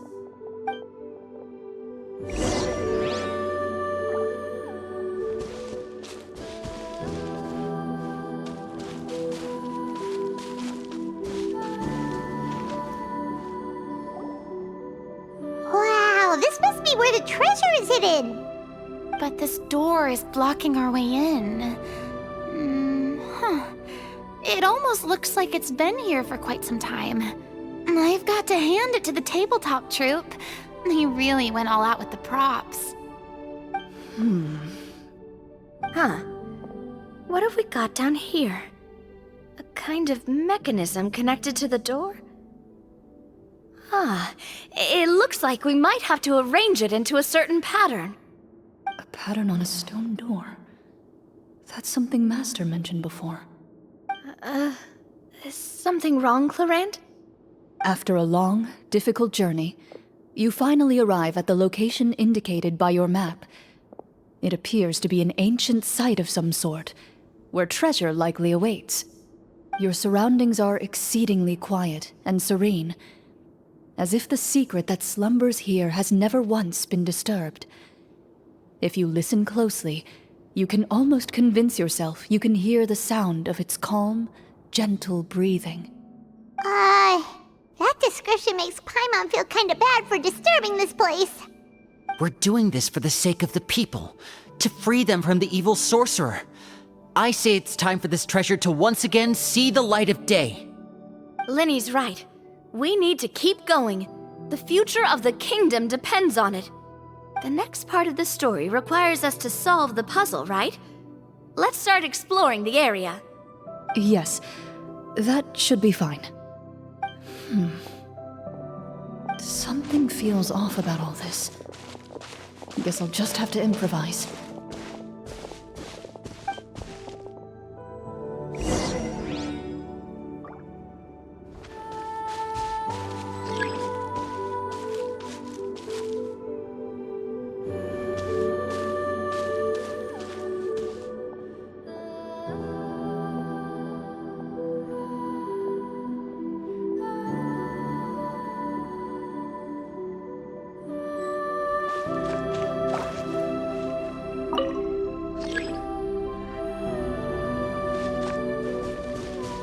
I found something!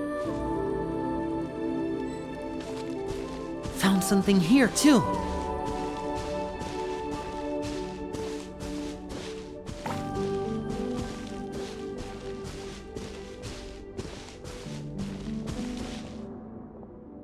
Same here!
It worked!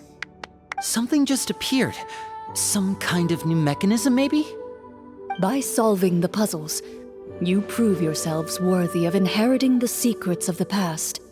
At the end of each puzzle, you're rewarded with With? a key.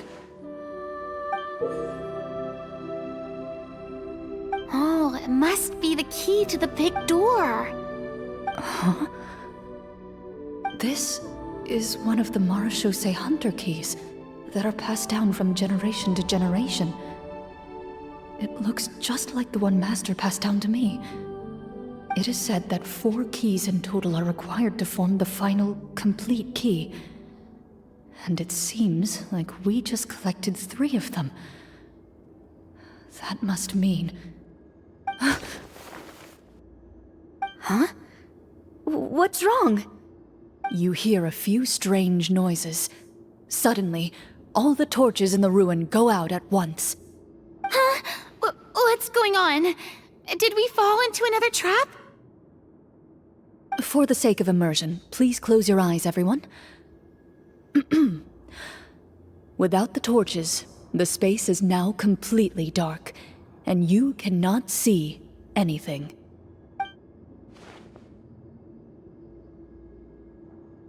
But Paimon can still see a little bit over here. Oh, right, sorry. Suddenly, you hear the sound of footsteps pierce through the darkness. There's someone else here? Oh, this is so unsettling. I can't see anything. I've been discovered then. Wait, that voice, it's... You recognize the voice as belonging to the guard who led you to this place. It appears he now covets the treasure for himself, and has come to stake his claim. Oh, so this is just part of the script. Then I can probably relax. Well, if we can't see anything, that means we can't fight to the fullest of our abilities. Should we retreat for now? Judging by the way he's holding his sword, he must be a real marechaussee hunter. But this isn't part of the script. Retreat? That's not the hunter way. If it's dark for us, then it's dark for him. We choose to fight. Your choice is noted. Please keep your eyes closed until I tell you the torches have been relit. This battle will be in the dark. You got it! Well then, let us begin.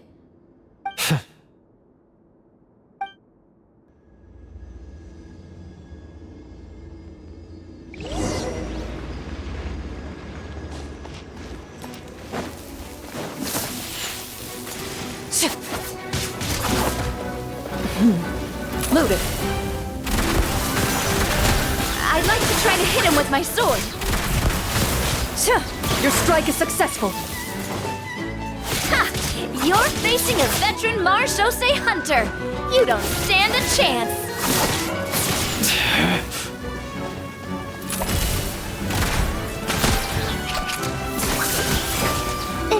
Is he still standing?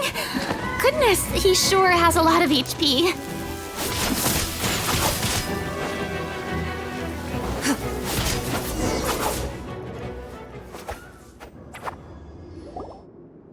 Is it over? Can we open our eyes now? The enemy is strong and relentless, but the battle is nearing its end. The torches have not been relit. What about now? Final strike. Ha!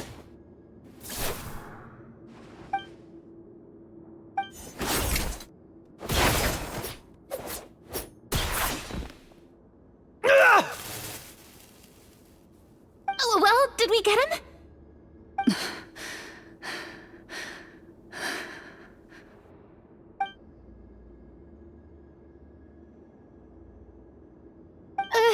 Clorinde?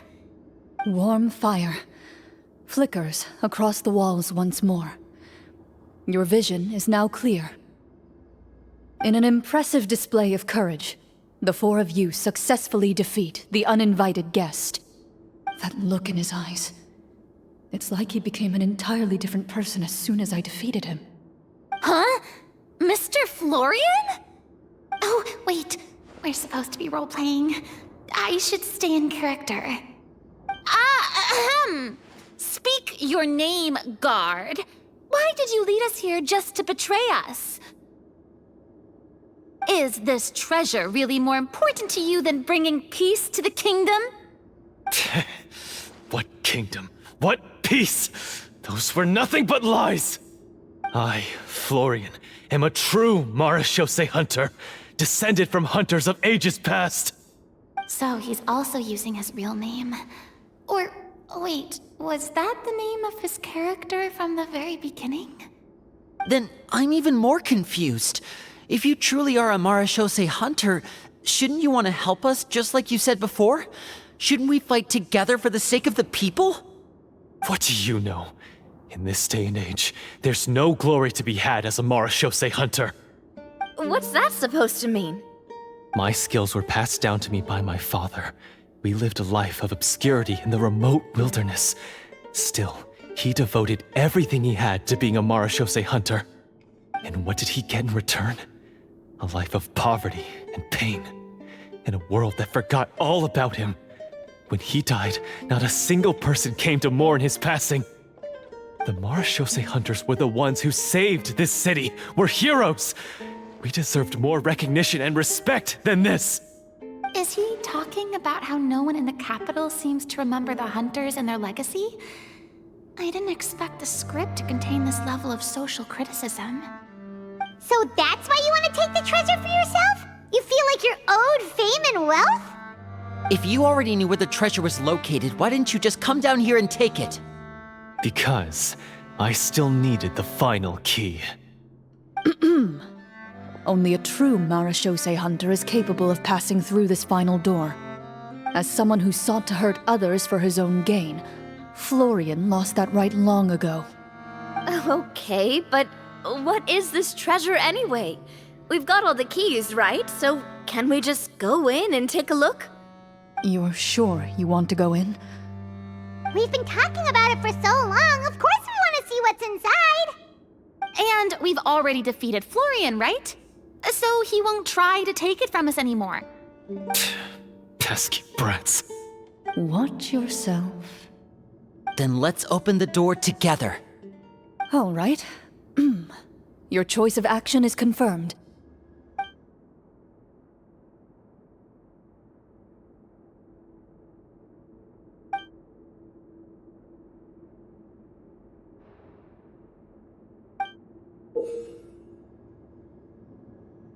Before you, the door to the treasure, sealed and undisturbed for more than 100 years, finally swings open.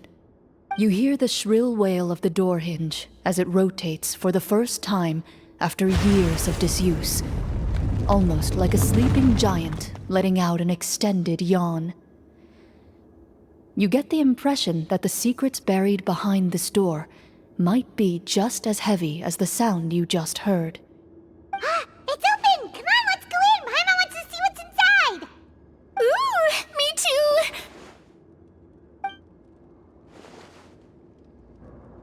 Ugh, uncovering hidden treasure is the most exciting part of adventuring. What do we have here? Uh-huh. A stone tablet? And some shabby weapons? You call this a treasure vault? Looks more like an abandoned warehouse. Maybe the troupe ran out of budget at the end? They provided a super immersive experience at the beginning only to drop the ball at the most important part. They could have at least filled this place with cardboard mora or something. Wait, I get it now. Paimon, this is the real marechaussee hunter treasure. Huh? This is it? The marechaussee hunter treasure is just a stone slab and some broken swords? I can't believe it. I refuse to believe it!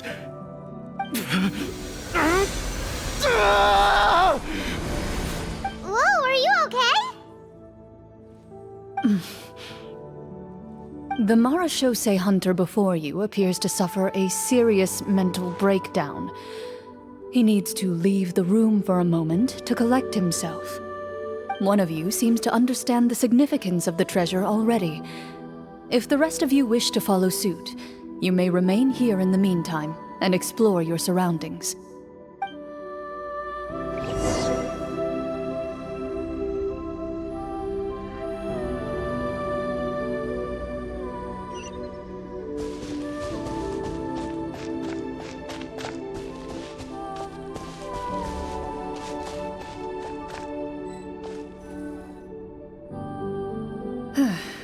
So, how are you doing?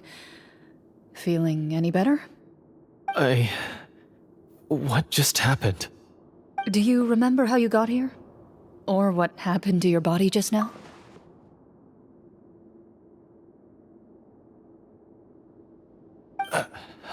I remember now. I brought you here because I wanted to... The explosives in the cave!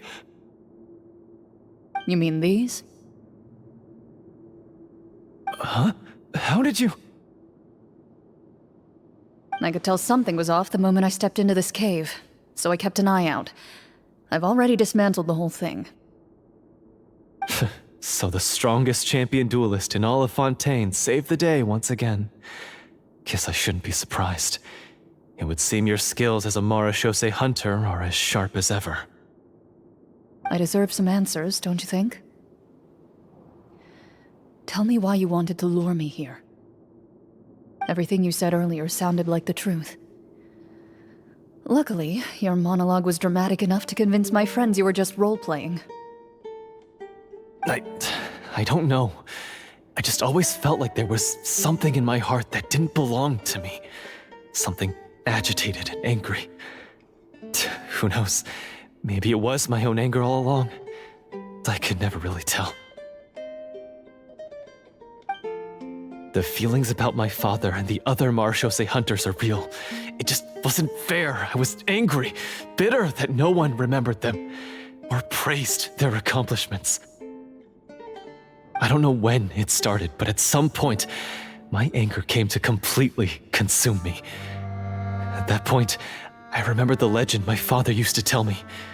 The one about the treasure. But if the treasure was all you cared about, why plant all those explosives? Wouldn't they just destroy the treasure and bury you along with it? I can't remember. My head is a mess.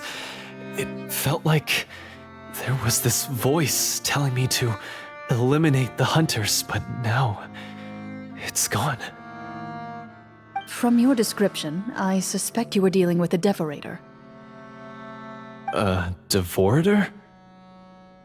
Oh, your master, your father, I mean, never talked about it? It was a kind of monster that was active several centuries ago. No, I've heard of it. I'm just not sure why you suddenly... Wait, it can't be. The seal! The seal? My family has served as marechaussee hunters for many generations. But the title and swordsmanship weren't the only things passed down over our line. There was a seal as well. My father instructed me to always watch over that seal and maintain it regularly. He said it had been passed down over a truly ancient age, and protecting it was our clan's most important duty. But I neglected that duty after he died.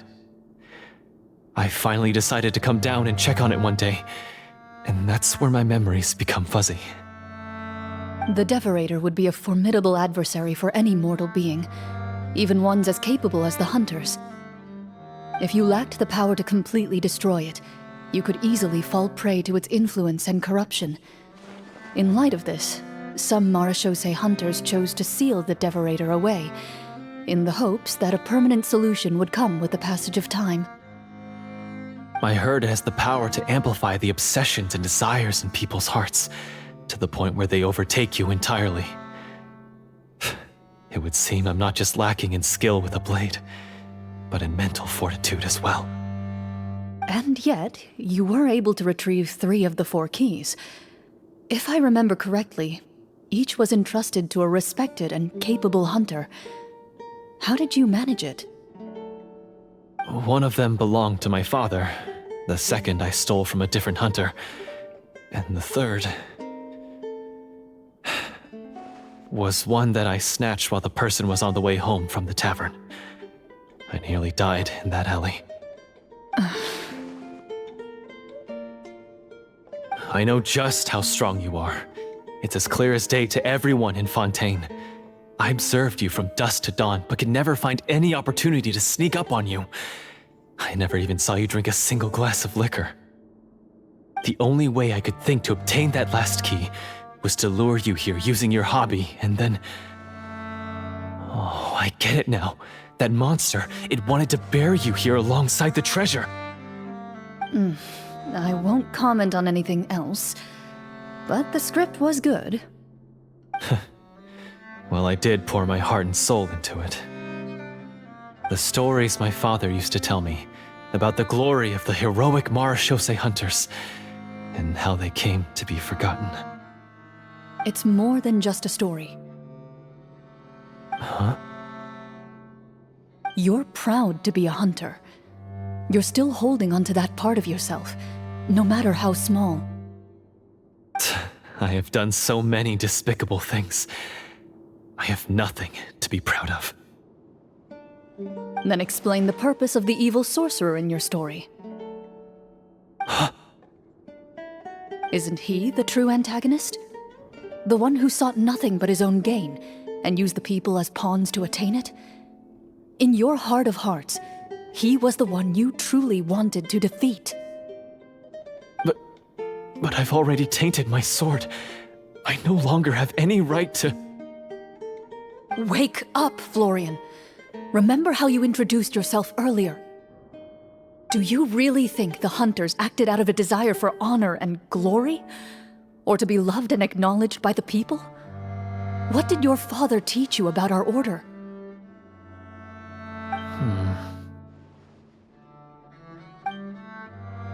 You do not wield your sword for yourself, but to protect those you serve. There's nothing special about a blade. It's the intentions of the wielder that matter above all else. Do you still not understand? Even after seeing the treasure for yourself? The contents of that room, they represent the true legacy the hunters left behind. You're right. I am a Marashose hunter. It's time for me to redeem, no, to finally serve the people I vowed to protect all along. I wouldn't be so quick to push aside the need for redemption. I know. That's a charge I won't bother to defend myself against. Good. Then, come with me, and help me see the script through to the end. Huh? See the script through to the end? But there's no more script left. Never finished it, huh? No, I mean, I wrote the script with the sole purpose of luring you all here. There was no reason to write beyond this point. Then we'll just have to keep writing it. The evil sorcerer still needs to be defeated. You mean the Devorator? Are you saying I have to make up the rest of the script as we go along? Is that really so hard? You've already written most of it. Surely you can write an ending where the hunters win and justice prevails. I'll be there to help you too. You aren't afraid your party will fall into danger? I know what my friends are capable of, and they're all quite skilled. Besides, I need their help. Then, are you going to tell them the truth about all this? I don't intend to spoil the fun. Sometimes, protecting dreams and fantasies is more important than exposing the truth. Don't you think?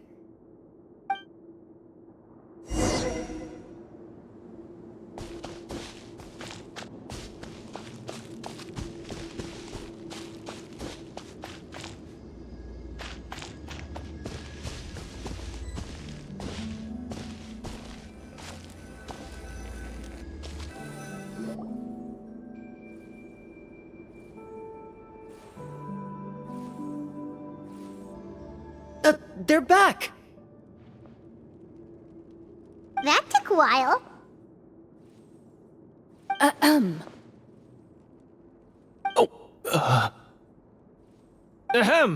My fellow Marashose hunters, please forgive me, for I have sinned. Tone it down. Sorry. After crossing swords with you and witnessing your courage in battle, I've rediscovered my true self and regained my pride as a Marashose hunter.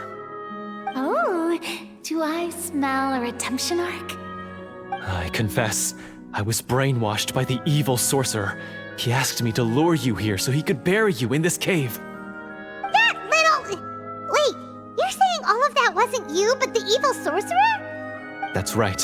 He's adept at manipulating the hearts and minds of the people. I fell under his influence because I did not possess a strong enough sense of will.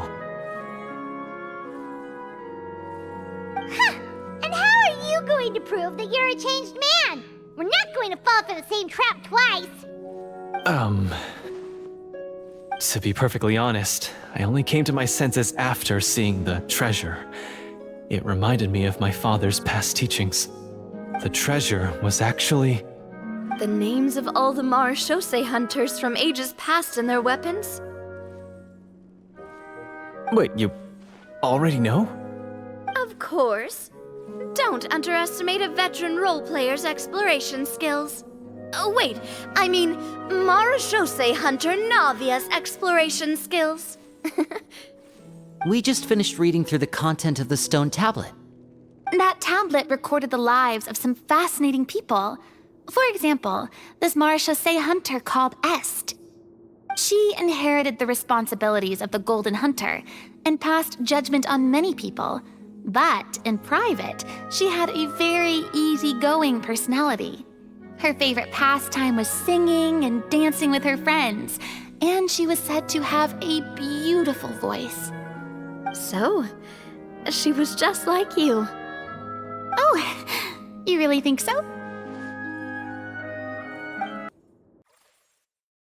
Well, when you put it that way, I suppose I also have a few things in common with this Walter.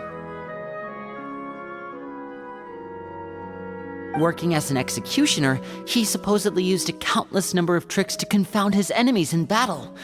Oh, if only I could have seen the feats of magic he pulled off back then. Their lives were all so exciting. You could write so many cool books about their accomplishments. How could they have all been forgotten? Because they chose to be. To hunt monsters that only appear in the shadows, you must also operate in the dark. To be a Marechaussee hunter is to willingly give up on wealth and fame. Then this stone tablet must have been left behind by their companions. That's right. Few Marechaussee hunters ever revealed their identity to the public. They always protected the city from the shadows. The only time they spoke of their accomplishments would be at night, when they gathered with their fellow hunters in front of the bonfire to share stories of the monsters slain by their hand. So, this tablet was created not so that the hunters would be remembered by the people, but so that they would be remembered by each other. No wonder this place was so well hidden. You regard the stone tablet in solemn silence. The names of your comrades etched onto its surface serve as a reminder that you are never truly alone. The tablet proves that, although a hunter walks a shrouded path, it is not a solitary one. There will always be those who walk beside you, a fact that remains as true today as in ages long past. Their legacies shall continue to be passed down from generation to generation, as everlasting as the stone onto which their names are carved. Father, you once told me that I should seek out the treasure if I ever became lost. So this is what you wanted me to find.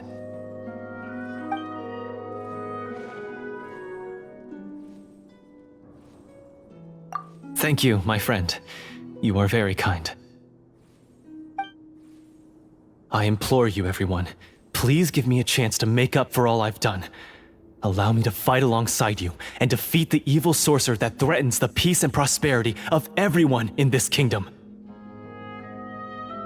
Well, I say we let you join. Sounds good to me too. Everyone makes mistakes. What matters is what you do to make up for them.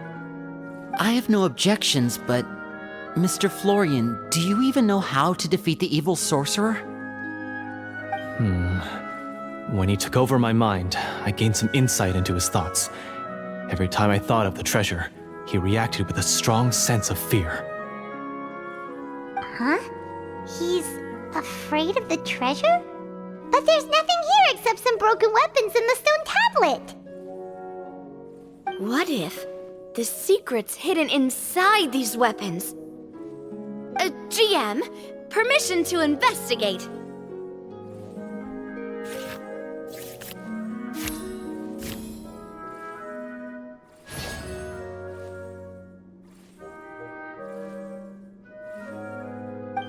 At first glance, the weapons appear absolutely ordinary. But as you observe them, you notice a faint energy emanating from within. These blades have slain countless monsters. Though it's been a long time since they were used in battle, their edges remain sharp, as if they're simply waiting for the next worthy hunter to carry on their legacy. So basically, take these with us, right? I'll take this weapon, since it used to belong to Est. Maybe it'll find comfort in being held by someone who appreciates the arts. Ah, good idea. I'll take Mr. Walter's bow then, from one archer magician to another. Paimon's gonna pick a cool weapon too!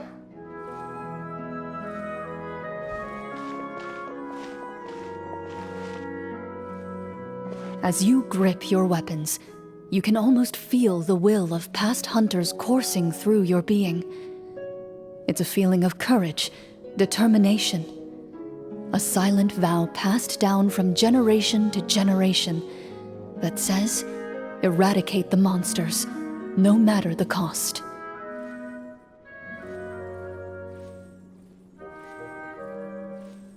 Mr. Florian, do you know where to find the evil sorcerer?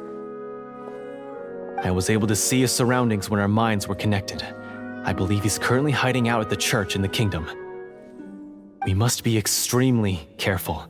He's spent so long living among monsters that he's now taken the form of one.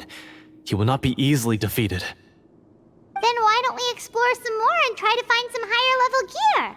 We don't want to just fight him and lose, right? No, we have to strike now. He was greatly weakened when I managed to break out of his control. If we let him rest, he might have time to escape. I agree with Mr. Florian. We've got to act while we have the advantage. Don't forget, the people of the capital are counting on us. Yeah, now that we've got a plan, there's no point in waiting. The longer this drags on, the worse it will be for everybody. Yes, that's what's called... Yes, that's exactly right. Alright, you've persuaded Paimon. Mr. Florian, please lead the way. Of course. Follow me.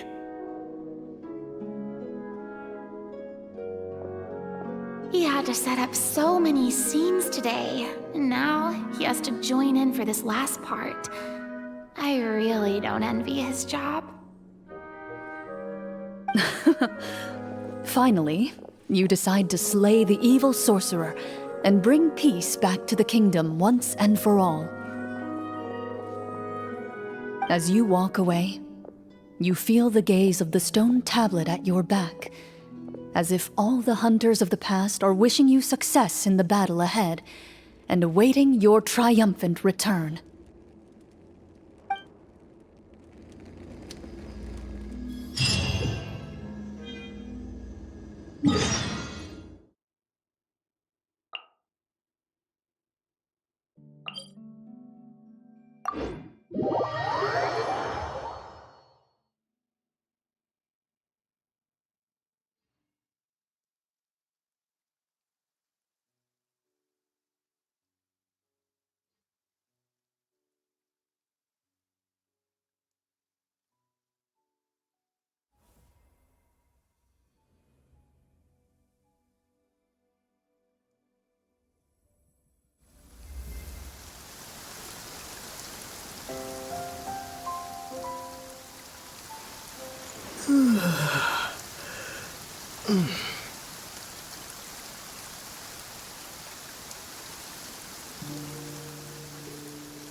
Finally, you arrive at the church Florian described. As you approach, an ominous aura surrounds you. You get the sense that your enemy is close at hand. How strange. This uneasy feeling seems so real. How did they manage that? Now, it is time for the final battle. Let's go!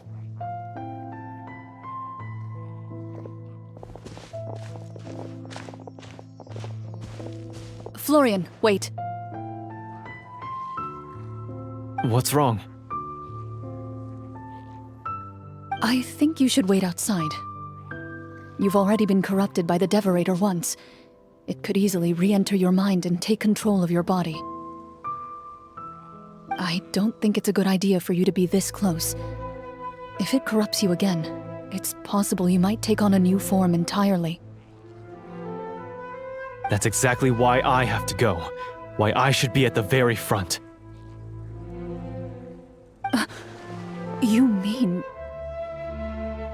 Yes. I intend to lure it into my body. That's too risky. If things get out of hand, I might have to kill you. Do you understand how dangerous this is? I understand, but if I do this, you'll have a clear and visible target. The Devorator will have a hard time passing up a chance to enter a body it knows how to control. You won't have to worry about any of your friends being taken over. You're not like me, Miss Clorinde. You're a just and powerful marechaussee hunter. The monster broke free due to my error. It's only right that I shoulder the responsibility for its destruction. This is... something that I have to do. Consider it a duel to restore my honor. My only request is that you give it your all. I understand. Then, as a champion duelist, I hereby accept your request for a duel, and extend to you my most sincere regards. Thank you. The battle is now upon us. Let the Devorator once again tremble under the blade of the marechaussee hunters.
So lifelike!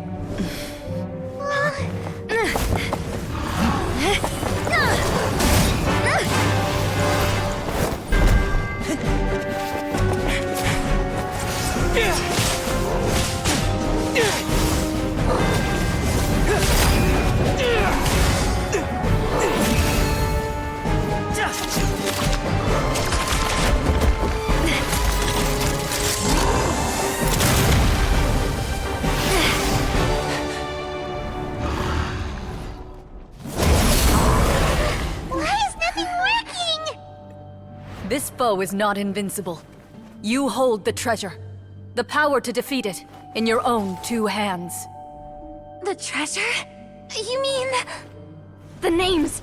It's the Marechaussee Hunters' names! How are we supposed to... You forget, Paimon? There's still one skill we saved until the very end. Hunters fight not for fame, but to aid the people whenever they are summoned. Walter the Marechaussee Hunter, master of 1,000 tricks, executioner of the Phantom Hunters, I call for aid!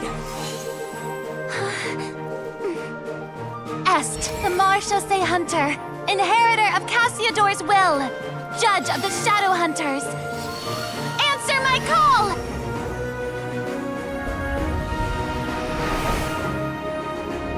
Petronia, protector of justice and order. The hunter I respect the most. Thank you for saving my friend, the best one I'll ever know. Please, lend us your strength!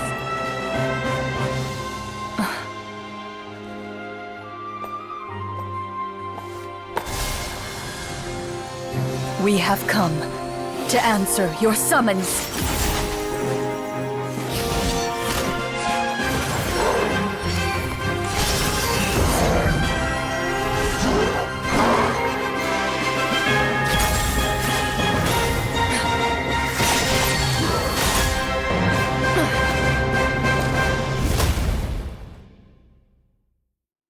And so, the monsters were eradicated, and the sorcerer was defeated.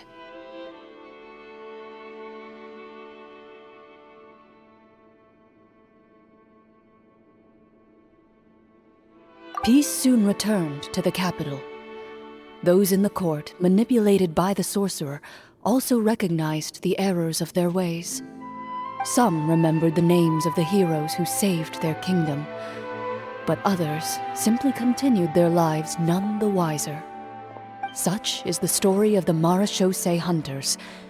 They pursue the phantoms in the darkness and exterminate all who pose a threat. They will always protect the city and those within it, even should all memory of their accomplishments be forgotten by the very people they serve. I am assuming we've finally reached the end of the script. Yes, you've reached one of the better endings. It's a pretty solid story overall. I thought it was just an ordinary adventure at first, but the further we got into it, the more impressed I became with the production and the plot. That final battle especially. All the effects were super realistic. Oh, right. Yeah, totally. That's a really good point. I never expected the weapons we picked up from that vault would have that kind of effect. Yeah, mine nearly scared the daylights out of me when it started glowing. I took a good look at it after we got out, but I don't think it ever lit up again. Oh, we should probably give these props back, right? I'll just leave mine here. Did you have a good time? Of course! Let me know if another script like this comes around. Sure, no problem. Then I'll head back for now. I think I need some time to fully digest everything that just happened. Once Mr. Florian is awake, please pass on my regards to him.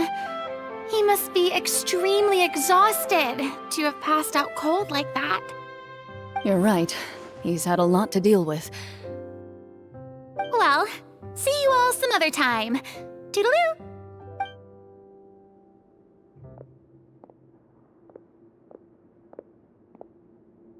Okay, so, can I ask now? I think it should be fine, yeah. What in the world was going on back there? So you saw through all of that? That time in the cave when you told us to close our eyes, it'd be weirder if we didn't notice anything. I was dying of curiosity the entire time. I mean, you did a pretty bang-up job of pretending nothing had gone wrong. Farina actually looked like she thought all of it was planned. Guess none of us wanted to be the one to break the illusion. What are you talking about? Oh, wait. Don't tell me Paimon never... Oh, this is all my fault. It's not too late to cover your ears. Here, Paimon, I'll do it for you. Bit late for that, don't you think? You're saying everything that happened back there wasn't actually part of the script? It's probably more accurate to say this was never a real scripted story to begin with. What? So loud. My head. Hey, you! Get up right now and explain yourself!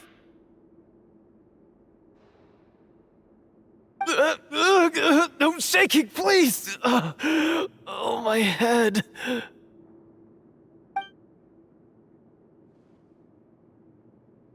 Did Paimon just hear that right?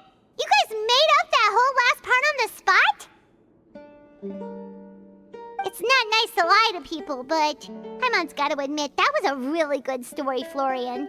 Oh, and nice improvisation, Clorinde! Yeah, it was like watching a magician improvise a spectacular magic trick after forgetting an important prop. If Paimon knew something was wrong with that vault, she would have floated straight in the opposite direction! Everything was under control. As if you've ever described a situation as being out of control. I'm pretty sure any situation you consider to be easy to handle would scare a reasonable person half to death. Guess I'm just used to it. You must run into a lot of unexpected situations then. That explains why you're so good at coming up with things on the spot. As for you, Florian... I know there's no excuse for what I did. I'll turn myself into the guards at once, confess my crimes, and accept any punishment that comes my way. I would say you've already suffered more than enough. What? You may have been blinded by fame and fortune in the beginning, but your actions during the final battle had proven you to be a true marechaussee hunter. You'll be far more used to the city above ground than below. Your job as a hunter is more important. But... Of course, you'll still need to take the keys and pay a personal visit to the 2 hunters you wronged. Prepare to accept any terms they give you as well. Yes, of course. As far as I'm concerned, though, your showing in the duel was enough to prove your honor. Then I'll do exactly as you said. I'll go return those 2 keys right now. Thank you so much, everyone. I'll do my best to prove myself worthy of the second chance you've given me. I swear this on my name and honor as a marechaussee hunter. Until we meet again, everyone.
Speaking of Marashose hunters, what should we do about the treasure in that cave?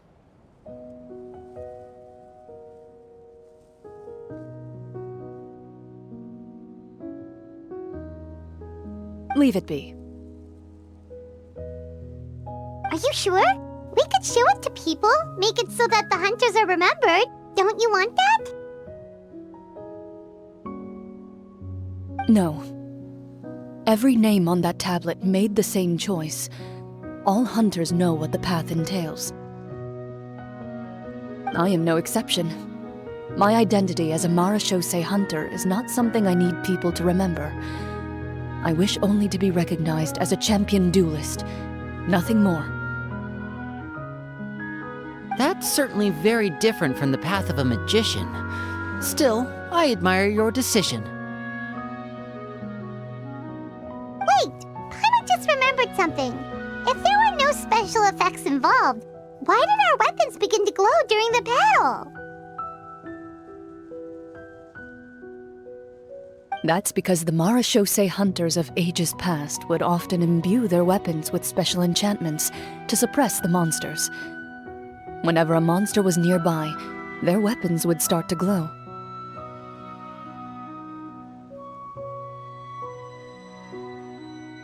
Oh, so that's why they had an effect on that guy near the end.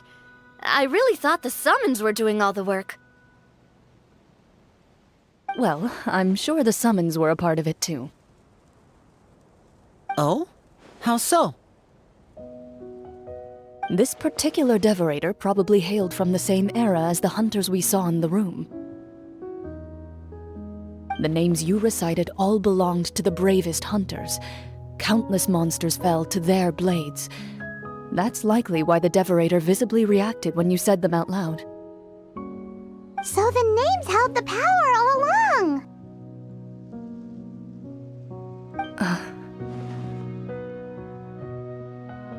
Navia, everything you said during your summon. Huh? Oh, I meant what I said. I mean, it was true to my character, so yeah, I'm glad you heard it. Just don't make me repeat myself. It's embarrassing. I really appreciated those words. All right. Don't get all sentimental on me. Anyway, let's not talk about that anymore. I'm going to go on ahead. Don't fall too far behind now. She ran off!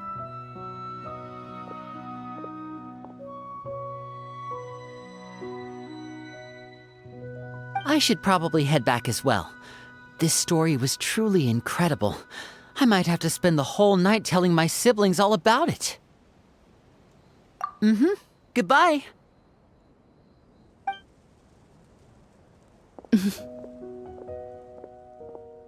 Traveler, should your name and deeds be forgotten, what do you think the significance of your journey will be?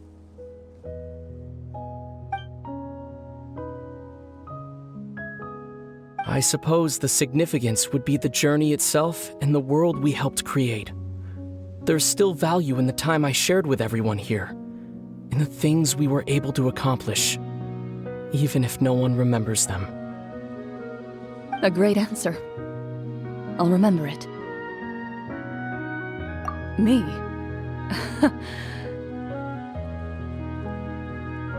The Marashose hunter says nothing in response to that question. Perhaps her answer lies in her silence, an unspoken vow left to echo through the night. The path she walks needs no explanation.